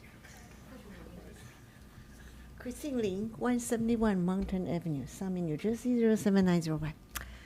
I'd like to hear about your neighborhood planning, because you mentioned a very, very good point that you are proposing subdivision. You believe a subdivision benefit the neighborhood. And I understand that you mainly talk about the Parkview, Larned, Milan Terrace, and the mountain. And you believe make it smaller, each lot will benefit the neighborhood. Is that right? Yes. And do you believe that Summit overall should consider subdivision? Can you repeat that, please? This neighborhood with a memorial field, we got the privilege to enjoy the big, wide open space. So you're proposing let's chop them small subdivision will benefit the neighborhood. My question to you is that you did so many township in New Jersey state, and you believe a subdivision will benefit the neighborhood. Yes? So we extrapolated this concept. The subdivision to benefit the neighborhood. Summit is not a huge town. We are a small town. So will subdivision benefit Summit overall? Yes or no? Does it benefit Summit? Yeah.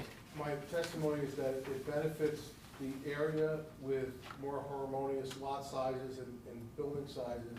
And you heard from Mr. Clark that a lot that currently has no stormwater controls on it would be improved, that would better control stormwater. That would be for the subject lot, and I think he said the neighborhood overall as well. For There's that, ancillary benefits associated with development because, again, I'm not an engineer, but stormwater management is a more recent type of development activity. but that's not my question, I'm that sorry. didn't occur years ago. That's not my question. My question is, do you believe a Summit overall will benefit from subdivision? Yes or no? Yes.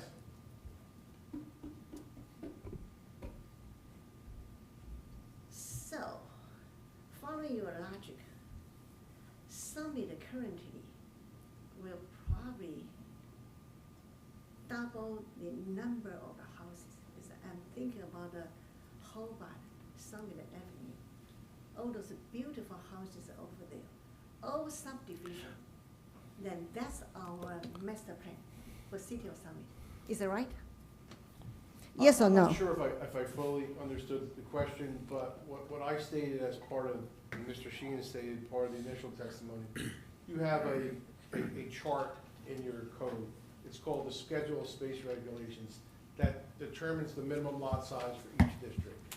And then you also have a second provision in your code that requires you to average based on existing characteristics of the area that really replaces your Schedule of Space Regulations. So when if I wasn't knowledgeable of Summit and I opened the Schedule of Space Regulations, I would think that this lot is 2.96 times larger than the minimum lot size in the district. I then drill down through your code to then undertake a neighborhood compatibility analysis, which essentially supersedes or replaces that Schedule of Space Regulations.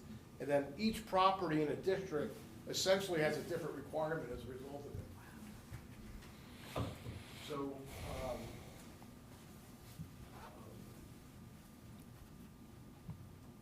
you're looking at me as I did not answer your question. Indeed, because you are not answering my question, I'm sorry. But I do want to, I'm sorry, to take this opportunity to comment on what he said. Actually, that- ma'am, we're going to do a comment section, actually, right after this. If Sure. there- I guess I could roll into it if there are no If more. there's no further If there's no further questions public- from members of the public, Mr. Chairman, then we can go to public comment if the applicant is resting. Well, let me ask before you start your comments. Are there any other questions from the public for this witness? Mine will be very quick. I just want to follow up on what Mr. Sheehan said. So Again, your name and address for the record. Roberto Tixon, 171 Mountain Avenue. If I heard you correctly, regardless of whether there were trees prior or there were no trees, wouldn't really matter, because what would happen is that when there's a new house built, there will be some form of a downflow water management, right? Something like that. landscaping, yes. Okay, because we on Mountain Avenue, we're actually on a hill, and it. Sir, do you have a question? Because the comment is about to come up. Oh, okay, so basically, again, whether there were trees or no trees wouldn't really matter, because there would be protection for water flowing down, right? So it wouldn't burden insofar as inundation, flooding, it wouldn't cause that. Your property, Yeah, not at all. okay, I just wanted, yeah, thank you. Mr. Sheehan, do you have any more testimony or anything else you'd like to? No, that's the applicant's case, Mr. Chairman. I'm sure the chair will give you an opportunity to do a brief summation after public comment. Yes. That was the plan. All right, now the floor is open for public comment. Ms. Armington.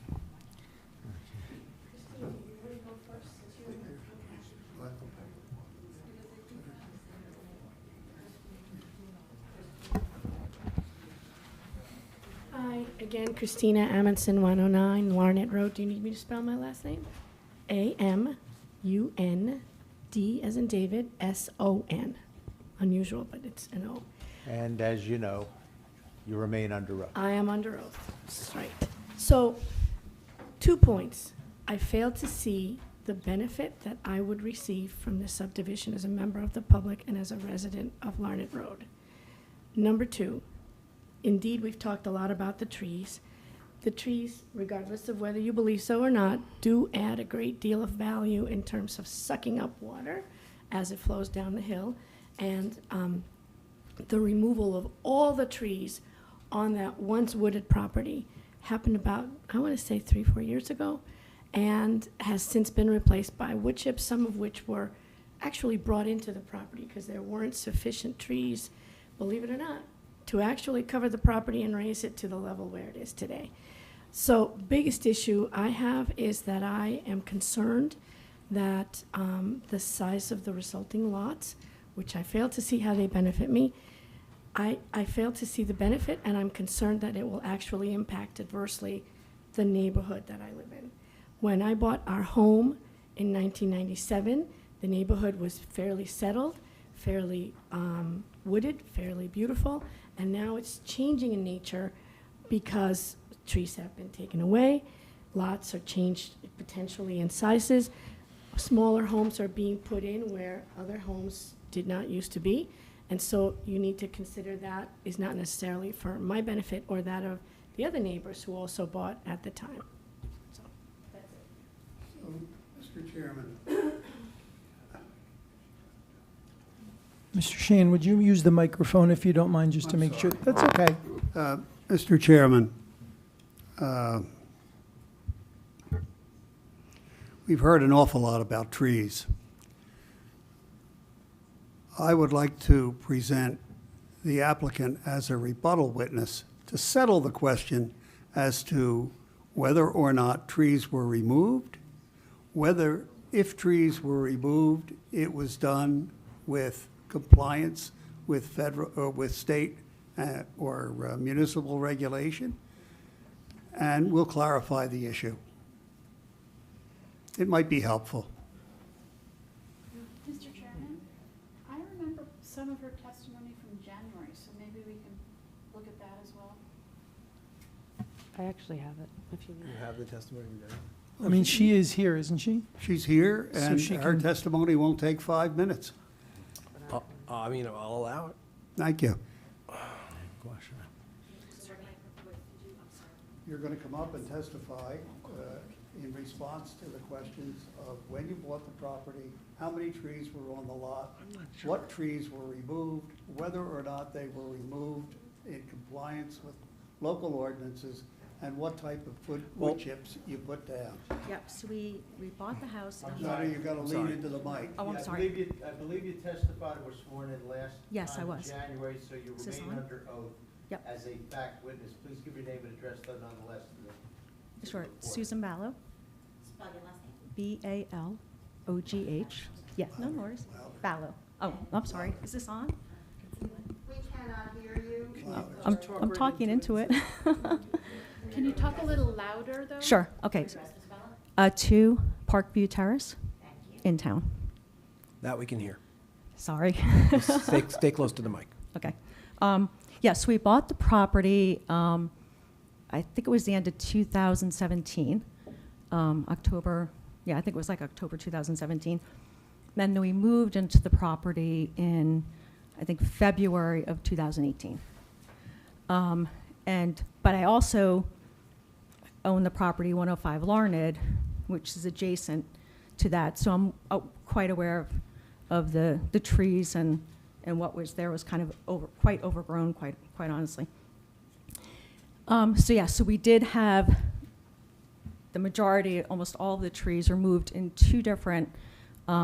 2 different times in conjunction with the, what is it, the forest? City forester? Yes, exactly. We had all the permits, they came out and looked at the trees. A lot of the trees, and I have a, No pictures. picture, well, I could just show you. Because of the water coming down, a lot of the trees were compromised, and so we were concerned about it, but we did everything within what the city forestry was comfortable with, and we did that in at 2 different times. We put the wood chips on to, 2 things. One was for aesthetics, because it was just this kind of weeded lot, which it was previously, and just to have something pervious on there that would also allow the water to drain, but it looked much nicer than just this Mr. open lot. Vallow, someone said that the wood chips were 12 feet high. Is that correct? No.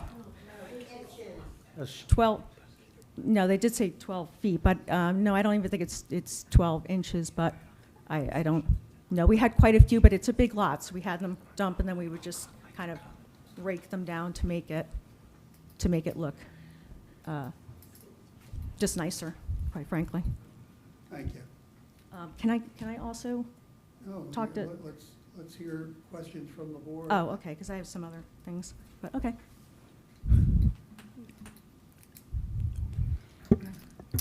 Through you, Mr. Chairman. Sure. I was just asking Mr. Delory if he can pull up the tree permits, just so everybody can feel confident that these trees were taken down with full faith and confidence of the city of Summit, which I think is a fair question. We can't pull that information up. I'm trying to pull it up right now, because I think it's an important point. And if this resident is saying that she did it in accordance with the city and their regulations, then I think that we should, trust that that's the case. I would just say, and this is something that came up to me, is that where the shore towns have oceans, to Summit, the tree is the ocean. So we appreciate and take very seriously in the city of Summit that trees are to be maintained, which is why the questioning is coming through, because there are people who aren't careful, or they just want what they want and they remove their trees. Yep. So I think to Councilmember Hamlet's point, we're going to assume that you did have them removed properly. I don't have at my disposal the tree permit database, but Yeah. I would assume that they were done in compliance, or else Yep. I doubt you'd be testifying in front of a room full of people. Yeah, they came If out and that's they the case. wrapped the trees with the,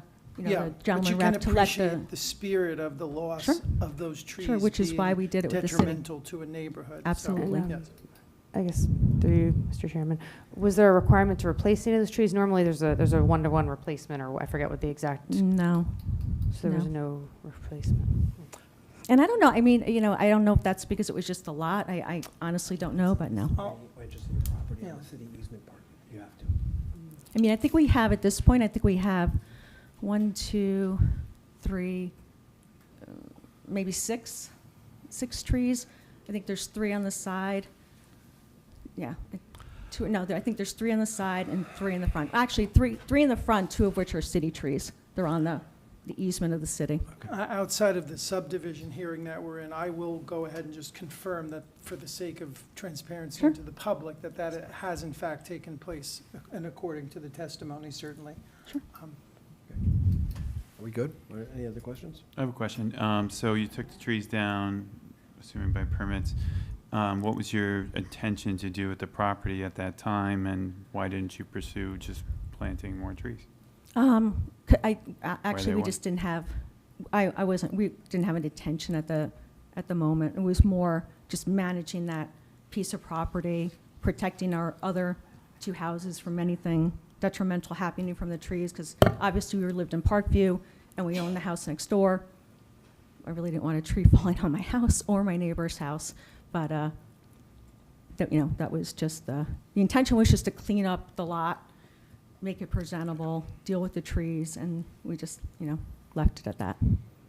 Okay, yeah, because I was just going off of what they were saying earlier in terms of when it's developed. I'm assuming that someone might want trees in their property. If this goes through and it's purchased, then you're going to have that same.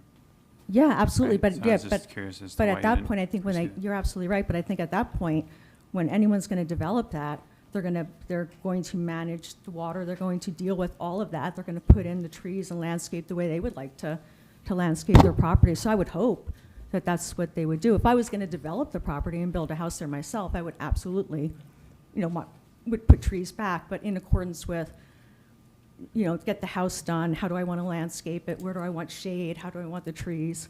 So I would hope that that's going to happen, absolutely. Okay. Yeah, question, Mr. Chairman, if I may. Mr. Bello, you indicated that the trees were suffering from the inundation of water from the hill behind you. Is that correct? Yeah. Yes. So that your lot was a receiving lot? Yeah. I mean, I can't show you pictures. I have them with the trees there, the water streaming down from up above. And you put down the wood chips to control that surface flow? Well, we did 2 things. We put in, and I talked about this last time, when we did work on our Larned house, we put in, I'm not that good at this, I guess, is it a catch basin, Andrew? I'm terrible at, okay, wording, sorry. So we put in a catch basin at our corner. We also, to help Mary and Paul, who lived in the house, this is before we purchased the house from them, we put a catch basin on their property because, as I had spoken before, the town was giving them a hard time because water was coming down, and in the winter, water was going across Parkview, and it was freezing, between their house and the park. And so no one was happy with that. You had ice going across the street. This was a 70, 80-year-old couple. So when we did our work, we put in those 2 catch basins, which did alleviate and did help. So we've been trying to do our part to help the water coming from up above us. We've never created the water. We've only been dealing with it since we lived there. So yeah, so when the trees were removed, except for I think I said the 6 that are still there, wood chips seemed to be the easiest thing to do, to put down to, again, aesthetically make the lot look nice and try to keep keep the weeds down. It's pervious, so the water goes through it, but it helps to, slow down the water flow going down to the street and into the sewer. And it has done that. It's not perfect, but it has done that. Thank you. Can I ask a question? Please. What difference have you seen in terms of water? I'm assuming it goes down to Memorial Field. Yeah. What difference have you seen, the benefit of the wood chips and the gravel since you took down all the trees in sometime after 2017? What difference have you gravel? seen? No, I understand. What gravel? I think I drove by and there was gravel on it. I I don't, don't know, maybe I was wrong. Maybe it was an old driveway or something. no, there's no gravel. All right. I'm so sorry, what but no, difference there's have no- you se- What benefit have you seen Mhm. from the actions you took of taking down all of the trees to create this permeable surface? Yeah, it's definitely slowed it down. Well, again, the two things we put in, catch basins we could put in previously No, I'm just helped. talking about the trees. but Just the- if you can estimate the benefit of taking down all of the trees on the lot. The benefit of taking the trees down was that they weren't going to fall on us, on our, No, property. but you said that the drainage got better when it was wood chips, so I'm just wondering Yeah. if you can quantify that at all. Yeah, it did. It just because it just had, I guess, just not having just the mud and the muck that was underneath that. I mean, it was just ivy and, overgrown. There was nothing there. It was all Oh, very. no, I was thinking more specifically about when you're saying the icing problem you had on Parkview Terrace. Yeah, well, that helped. The catch basins helped that Not the catch basins, tremendously. taking down And then the the trees and wood putting in the chips wood chips. also helped to stop that. So you still see it. You can still see if you look at it. When there's a really heavy storm, hours of, you get those huge thunderstorms coming in, you can still see it kind of coming down. You'll see little paths of it, much, much, much less than they did. And it doesn't go across Parkview. But also, I have to add, they put in a sewer, the town put a sewer on Parkview. When did they do that? I'm trying to think of what year that was. So that's right at the end. If you're looking at the Parkview house in my driveway, right to the end of the right there's now a sewer there. That didn't exist. I forget when they put that in. So that's also helping with the water going down. Do you want to take any more questions from the board, or should we go to the public? Okay, I'm going to ask, Is that- yes. Thank you. Thank you. If anyone from the public has a question for that witness? Hearing none, I thank you. I think they might have more questions, just not that way. Well, okay, they have comments though. Do we want to finish the public comment? Yeah, we have to finish public comment now. So I welcome those who have final comments to make. I know.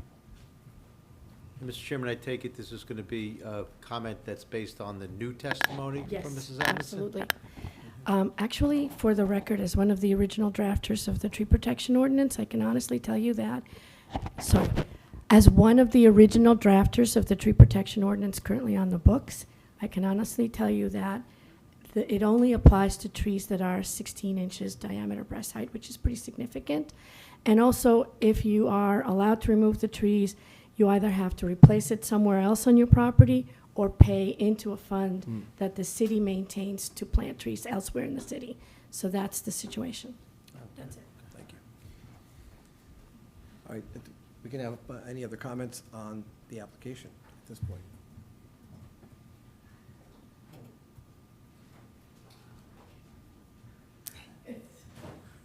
Ms. Lynn? Okay. Yeah, and you'll have to give us your name and address again, then I'll swear you in. Name and address.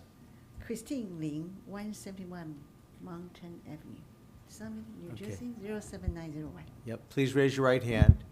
Do you swear to God or affirm that the testimony you're about to give is the truth, the whole truth, and nothing but the truth? Testimonial comment. It's the same thing. If you want it to count, I have to swear you in. That's how the municipal land use law requires quasi-judicial proceedings to work. In fact, I just have a question. If you don't want to be sworn, you don't want it to be sworn testimony, you don't want it to count. If you don't want to be sworn, then that's fine. Yeah. You don't want to be sworn? Okay, that's fine. Then you can She's ask the not question. sworn. I just Okay. have a question. So, do you hire someone to remove the trees? Or did you take it down all by yourself? Do you understand the question, Ms. Bello? All right, stand up, please, and go up to the microphone, or come up to this microphone and answer the question. Yes, we hired Frank's Tree Service.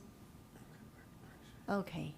But since the diameter is less than 16, so. Sorry. And sorry. And how many times do they need to come in to take down all the trees? We had them come in twice. Okay, so if I remember correctly, I think once probably 2018 I think you're, and once 2019? Yeah, I think so. I'd have to go back and look. So I think it was 2018 and then probably 2019. I'd have to go back and look at our bills, to Yes. be honest with you.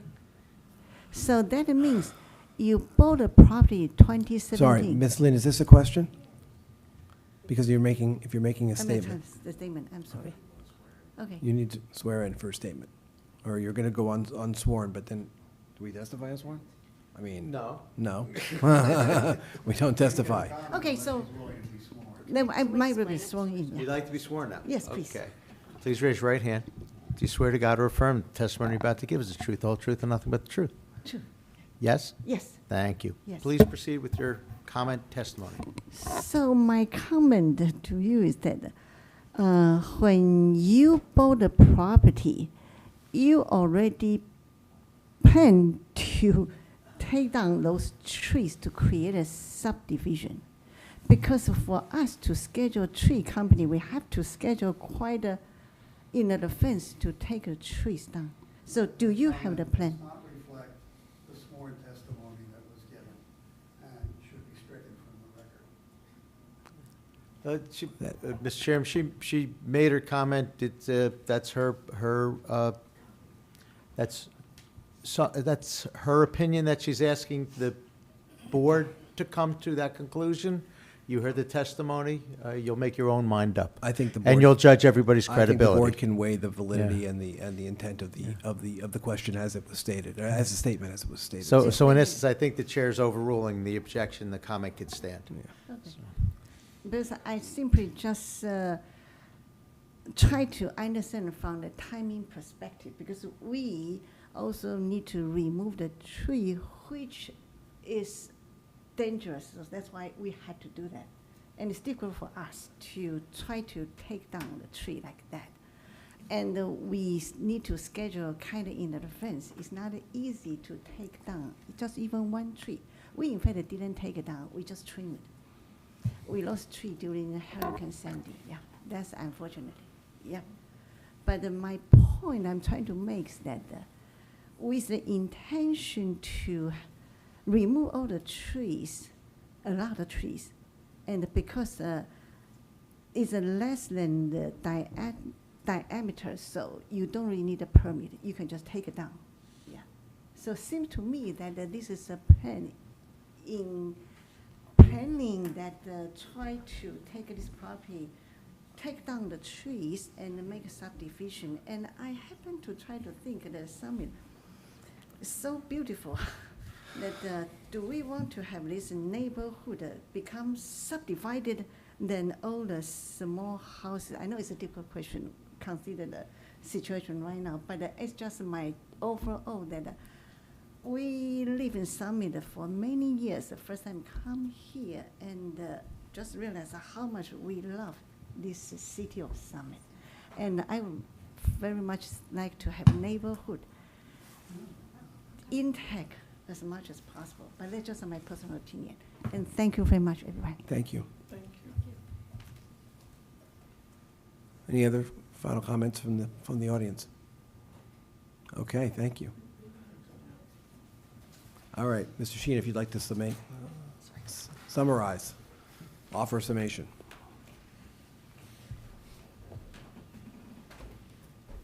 Mr. Chairman, members of the board, we've gone on an extended adventure tonight that has relatively little significance in terms of a simple minor subdivision as requested by the applicant.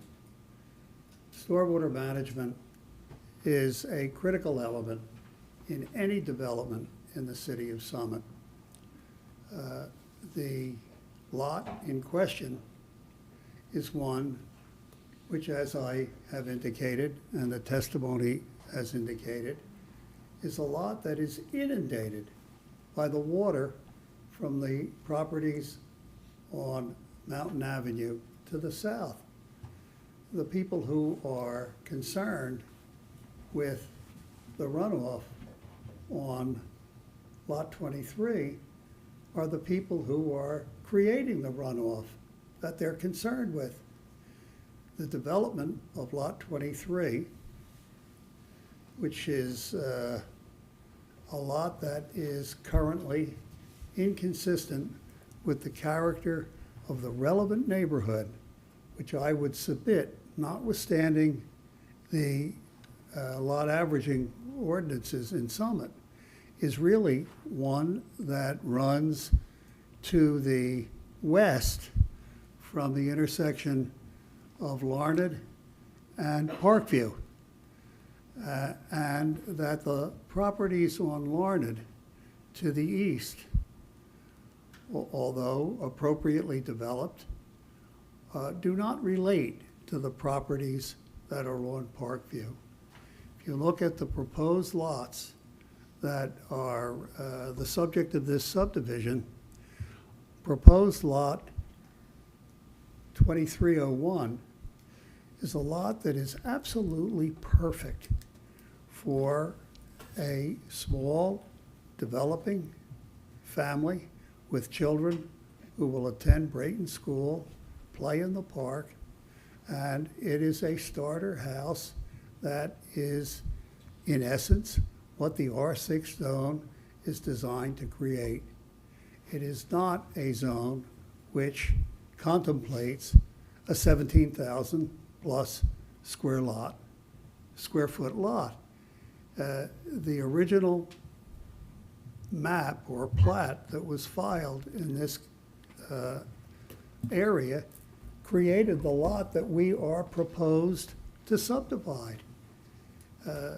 This is going to create a lot that existed since 1931, which was fully conforming at that time. The areas of nonconformity for proposed lot 23 are nonconformities that relate to combined side yard. The area of variance is less than 2 feet based on my math.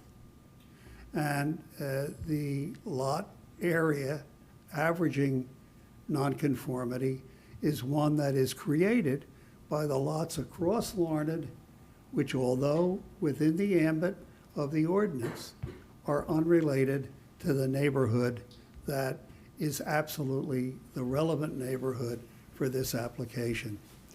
The benefits to be derived from sound planning, creating a lot that is in substantial demand for the people who are coming to Summit with developing families, and the avoidance of a large lot, which is inconsistent with the character of the neighborhood, satisfy the affirmative criteria under the statute.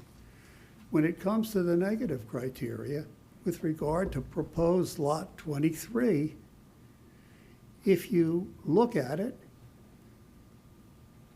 can you say that that improvement standing alone on a lot that has 7,800 square feet, a corner lot, as Ms. Hamlet has pointed out, which is fully conforming to the 20% increase standard, would represent a substantial detriment to the public good or a substantial impairment to the intent and purpose of the zone plan? It stands there. Everybody has gone out and looked at it. Is that a substantial detriment to the public good? A substantial impairment to the intent and purpose of the zone plan? I think not. With respect to proposed lot 2301, you have a lot that is fully conforming to the zone. It will have no adverse impact with respect to lot averaging because it doesn't apply. And the one variance that is required is the average lot width, which requires 80 feet, where 65 feet plus is provided. The 65 feet lot width is consistent with the lot widths in the surrounding neighborhood, the relevant surrounding neighborhood on Parkview Terrace, and a development on that lot will have to conform to all of the dimensional regulation standards of the city of Summit, or if they don't for some reason or other, it will have to go before the Board of Adjustment, which has a rich history in dealing with issues of that type and can be relied upon to make a wise decision, whatever that decision might be. If that lot is developed, it will most assuredly provide a benefit to stormwater management on that lot. Perhaps not for the properties on Mountain Avenue because the water is coming from them. It's not coming from this lot. It currently has a sanitary sewer line that runs through it, which services properties adjoining it on Parkview Terrace and perhaps even one of the lots on Mountain View or Mountainside. I'm sorry, Mountain Avenue. That easement will be created in a form of 15 feet that will provide a significant benefit to the community and to the surrounding lots whose sewer service go through that easement. In addition to the lot in question, I would submit to the board that there is no substantial impairment to the intent and purpose of the zone plan and no substantial detriment to the public good, and there is a substantial benefit to the development of that lot since it creates an appropriate development of real property in an area that is uniquely suited to receive the development of a small house with children who will attend Brayton School and play in the park. And I commend the application to the board's favorable review and ask you to grant this single lot subdivision, which has consumed a tremendous amount of time and energy. And I thank the board for that attention and concern. Thank you. Thank you, sir. Mr. Chairman, if you would like, I can list the variance relief and all the conditions within a couple of minutes, and then the board can deliberate on same. All right, we should hear the list. The applicant is seeking a minor subdivision, one oversized L-shaped lot into two, along with 4 bulk variances. Proposed lot 23 would be 7,880 square feet, which complies with the minimum lot area, but it does not comply with the neighborhood average lot area of 12,356 square feet. That's one variance. Second, the lot width for lot 23.01, proposed lot 23.01, complies with the 60-foot minimum requirement at 66.62 feet width, but does not comply with the neighborhood average lot width of 80.4 feet wide. The third variance, combined side yard setback for proposed lot 23 of 31.8% versus 33% minimum required. And the fourth and final variance, building coverage on proposed lot 23 of 24.3% versus 20% maximum permitted. That's what I have as the four variances along with the minor subdivision. If it ends up being a motion to grant that relief, I'll assume, unless I'm told otherwise, that it's with all the stipulated two conditions, including the following: the comments and conditions set forth in the board planners memos of January 8, 2024, and May 2024. The board engineer's memo of January 4, 2024, and May 17, 2024. The zoning officer's memo of January 12, 2024. The construction official's memo of December 14, 2023, and consideration of the recommendations of the Environmental Commission in their December 15, 2023 memo. At the last hearing, the applicant stipulated to jurisdiction being retained by this planning board for subsequent development applications on either or both of the subject lots to the extent same require variance relief. However, that would not be inclusive of D variance relief, if any. That would be the sole province of the Zoning Board of Adjustment by statutory law, the municipal land use law, and that such jurisdictional provision would be recorded in a deed restriction with the county clerk's office. The sanitary sewer easement of 15-foot width would be provided along the east. That would be an easement provided to the city, should the city so desire to accept same. And it would be 15 feet wide, at least 7.5 feet from the center line, which might result, as we've had discussion earlier, in more than 7.5 feet width coming from on the subject property. It's to be determined. All outstanding agency approvals, including the Union County Planning Board, notwithstanding the fact that that's already been provided, so perhaps that's already been satisfied. The applicant can continue to maintain a garden on proposed new lot 23.01. However, of course, no accessory structures may be on, or principal structures without permission can be on that lot. I thought I heard today that the applicant agreed to a front yard fence on proposed lot 23.01 being rendered compliant? Yes. Okay. Yeah, it's in one of the engineering reports. Okay. And also, with respect to the sanitary sewer, there would be a video inspection done in conjunction with, I guess, a subsequent development application, and if it's determined that a sanitary sewer line also runs along the rear boundary of the subject property, then the applicant would provide a sanitary sewer easement to the city with respect to that line as well, and same would be perfected. And the applicant has stipulated to, or at least offered, to install a linear infiltration drain along the rear of the, I guess it's proposed lot 23.01, near the stone berm. And all stormwater and other engineering requirements would be subject to the review and approval of our engineering department. I believe that's all I have as far as stipulated to conditions of approval. I have one question, Mr. Warner.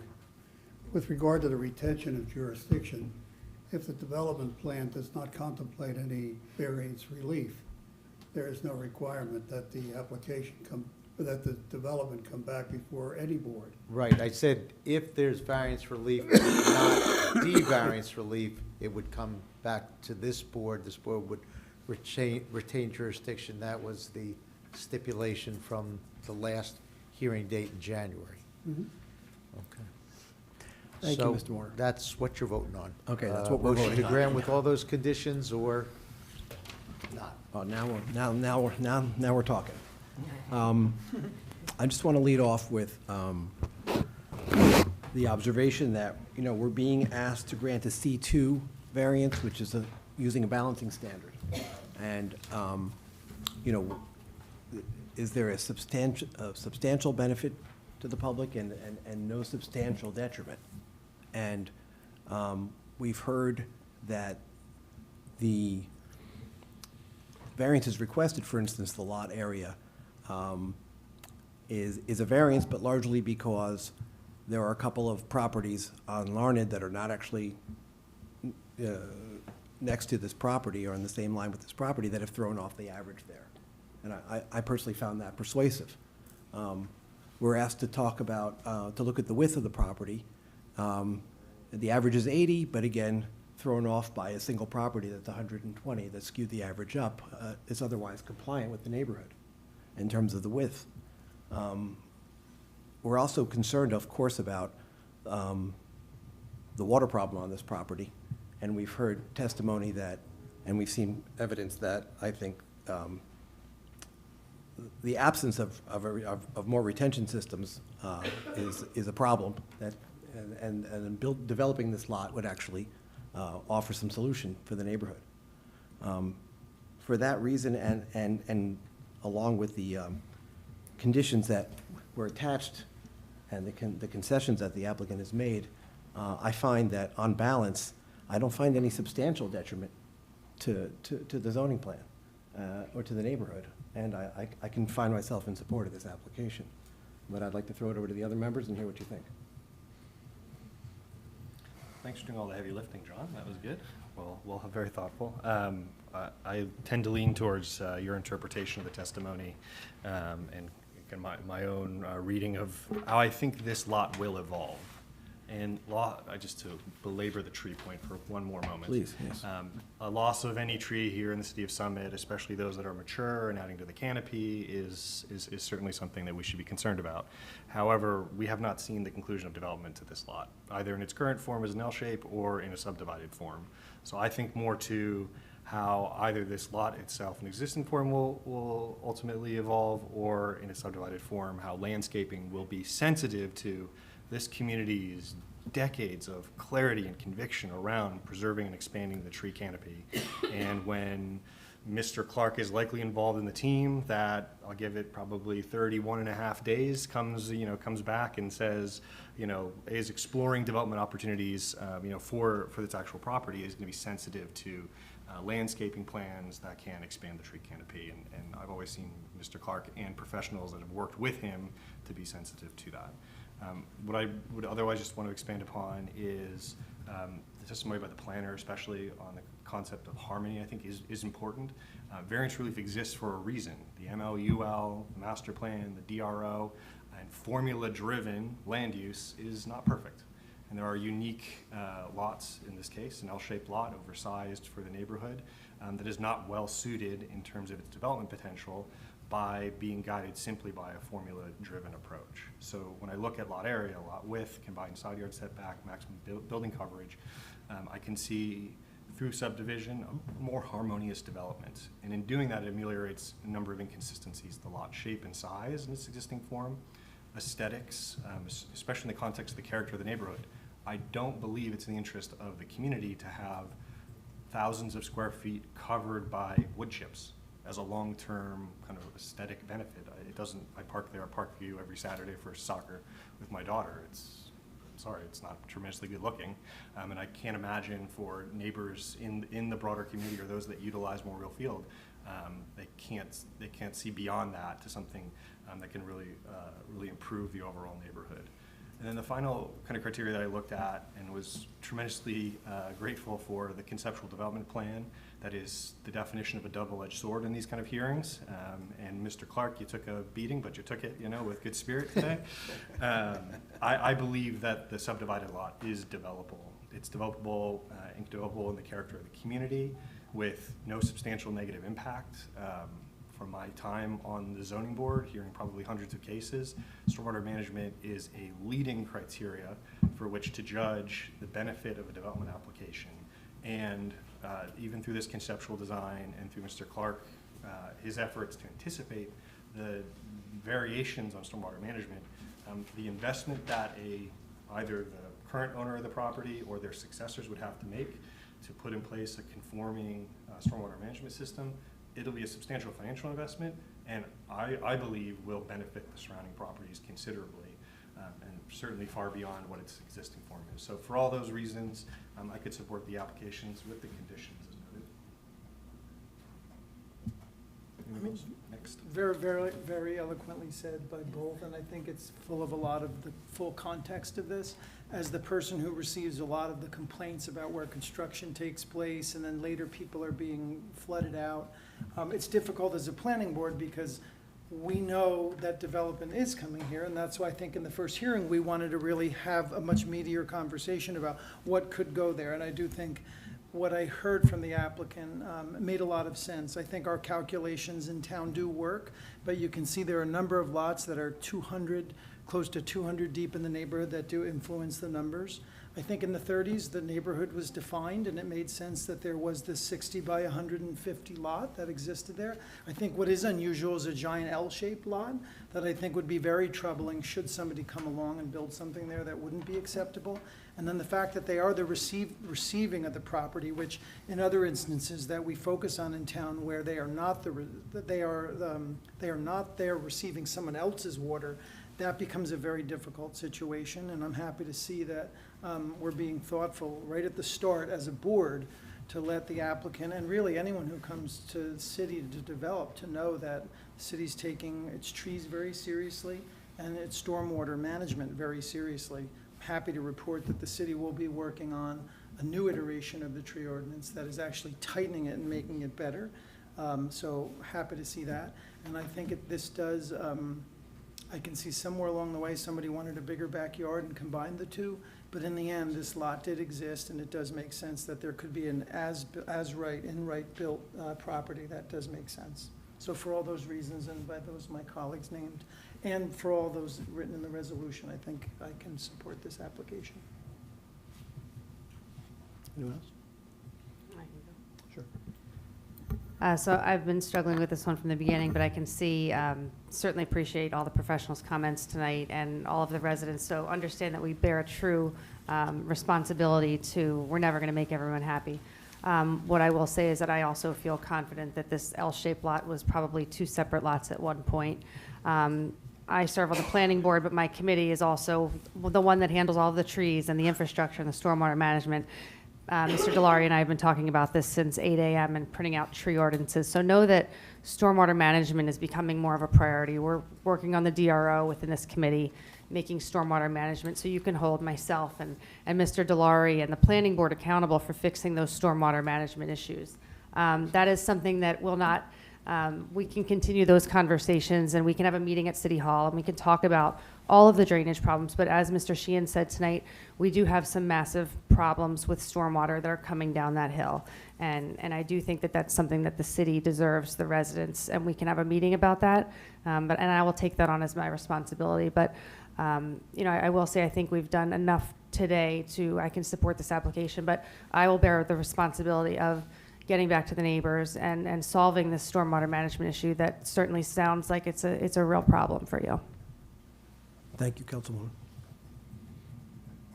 Any other comments? Yeah, I don't have anything too much to add except outside of what was already said, so I'm not going to restate. But just wanted to, first of all, thank the applicants and the experts that went back and put together what was asked for in terms of grading and bringing back the extra information, as it was very helpful for us to make this determination, as well as the residents for coming out for both times and kind of enlightening myself, I'll speak for myself, on some of the issues relating to some of the stormwater, the tree, all that stuff, right? So in the end, we do have to strike a balance, and I do agree that it's after hearing everything, seeing everyone come back and allowing the process to play out, that it's certainly, I think, in the best interest to move forward with this application.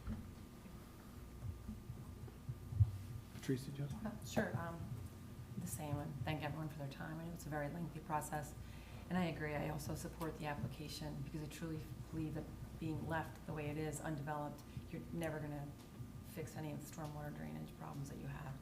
I feel like it is a better opportunity to create a better and safer environment near the park to have that water dealt with. So by subdividing it, I think that will encourage that. So I support the application as well. I do have one question. I just want to clarify, will this will be in the resolution, so when the property is sold, the potential buyer all of this information will be on the record in the resolution when the buyer purchases the lot, is that correct? The resolutions are not recorded in the county clerk's office. If someone does due diligence, such as their purchasing, the purchaser's attorney, when they buy it, they'll find the resolution here.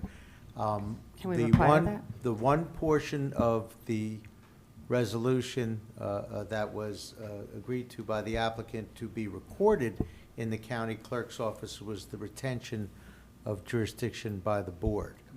If the board wishes to have the entirety of the resolution or the portion, all the conditions of the resolution, that portion recorded, that has not, at least as of yet, been stipulated to.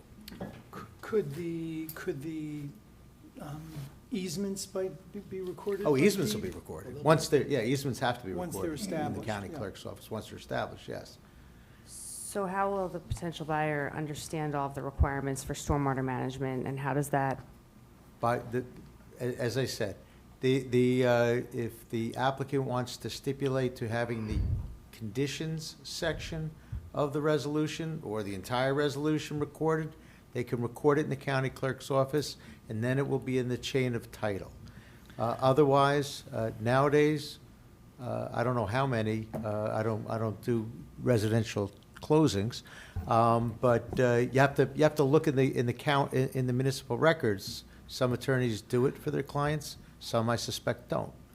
If the property is built within the law, during the zoning review, which would be standard for It'll just come a up, general yeah. application, the zoning officer will review prior applications and then use those in the resolution to look at what's being proposed in the permit. If it does need variances, then at that point as well, those materials would be gathered by the Yeah. appropriate. They'll find people out within then. City I Hall. understood the councilwoman to be asking, how can we make sure they find out before they purchase the lot? And that would require recordation in the county clerk's office, because resolutions aren't recorded. And/or an Oprah that their attorney. Or an Oprah that the attorney, as I said, good attorneys, in my opinion, will do I it. mean, you see what I'm struggling with, right? The new owner comes and buys a Mr. property. Sheehan, will the applicant and they- stipulate to having at least the conditions section of the resolution in its entirety recorded in the county clerk's office? I think that given the opportunities that an Oprah request Mr. Sheehan. presents, more than adequately protect a potential buyer.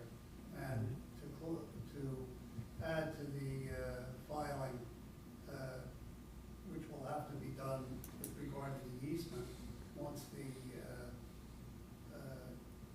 line is identified with clarity, I think that the applicant would decline to see the resolution incorporated in a recording at the county. Well, excuse me, let me just jump in. Steve, we're talking about just the conditions. Is that a two-page? 2 or 3, That's- yeah. $20 or $30 cost for recording. Should be that much. Yeah. I don't think that's a terribly unreasonable burden.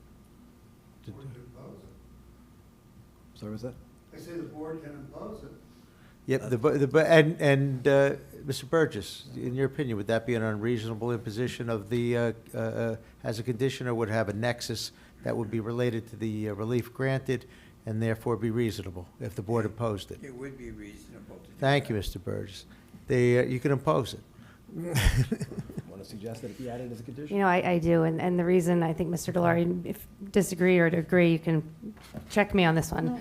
A lot of times we're seeing development occur, and someone may have purchased it, and the resident just didn't understand all of the complexities, and I feel like it's the right thing to do to let them know sort of what they're getting into from a storm. It's happened to me.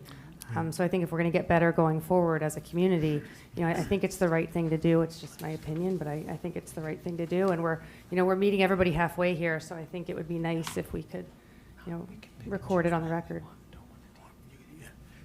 So if I understand correctly, and I might be gleaning, but it's gleaning time perhaps, am I hearing a motion to grant the approval with all the conditions stipulated to, including one additional imposed condition, being that the conditions section of the resolution of approval would be required to be recorded in the county clerk's office, particularly since the applicant already stipulated to recording a portion of it with respect to retaining jurisdiction? Yes, I'd like to make that motion. Do we have a second? Second. Mr. Spur, Yes. Mr. Felmet, Yes. Councilmember Hamlet, Yes. Mr. Delory, Yes. Ms. McGee, Yes. Ms. Bowen. Yes. Chairman Zucker. Yes. The motion carries. Thank you very much. Thank you, Mr. Sheehan. Thank you. 7-0. Get better. Take care of that. Yeah. Mr. Chairman, we do have one resolution to adopt, the Summit High School, and Susan, then I'll come see you after. maybe the chair wishes to dispense with the other items. I think we're going to carry. Steve, you okay with the carrying? Yeah. But can we just adopt the Summit High School? Let's adopt this. All right, so coming, folks, let's just keep moving because we really want to wrap up tonight. So before the board, we have a resolution regarding the playing field that we reviewed, the board's master plan consistency review of the capital project at the turf field. That is Planning Board Case 23-272. A resolution was proposed, recording the testimony that we heard and the discussion of, look and see, what was the date of our meeting? The meeting was March 25th, 2024. Thank you, March 25th, 2024. Does anyone have any comments or questions or corrections? Because I think we really just want to vote on the approval unless you have anything else in there that. Make a motion That's to right. approve the All right, resolution? I've got a motion. Do I have a motion? I'll give you the Mr. Spur, motion. thank Yep, you. give you the motion. Second? Second. Susan? Mo? Thank Can you. I just state the eligible voting members? Please do. Sure. So it's Chairman Zucker, Mr. Spur, Mr. Felmet, Councilmember Hamlet, Ms. McGee, and that's it. Fine, okay, and the motion and the second were inclusive of that group, so we're good so far.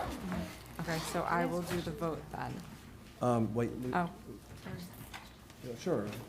Quick question from Councilmember Dell. I just have a question, just because I don't know how this works, but, so, and I'm not, trust me, I want to go home as well, but all of the trees were taken out. I'm sorry, All of the trees above the housing authority were taken out. Sorry, below. And it says in the resolution that the applicant will soften, if not screen, the north side of the proposed retaining wall with landscaping features, subject of the review and approval of the city forester and so how do we, is there anything we can do to make sure that that happens? This Yes, is just, condition of approval, it has to be complied with, and. so how do we enforce this? That they actually, that the Board of Ed works with the city forester and the Summit Housing Authority to put the trees back in? How do we enforce this?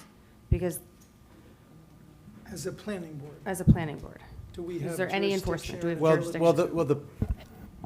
these are recommendations because it's a capital project. We don't have a fine. So, they stipulated to them, they stipulated to having consultation with the Summit Housing Authority and having it reviewed and approved by the city forester. Okay, so hopefully it'll happen at some point. This will be the resolution. Yeah, unfortunately, we can't do more than recommend because it's a capital project, and that's all the authority we're given. All right, thank you. So we're going to do the vote. okay. Chairman Zucker, Yes. Mr. Spur, Yes. Mr. Felmet, Yes. Councilmember Hamlet, Yes. Ms. McGee, Yes. the motion carries. Thank you. We're going to, with the permission of the board, we're going to bump the DRO subcommittee update and cross-acceptance documents conversation to next meeting? No objections here. All right, I have to sign Mylars. Mylars, and otherwise, we're finished for the evening. Thank you, everyone. Adjourned. Thank you, Joe. Long day. Yeah, Started thank you, at guys. 8 a.m., I think, Joe.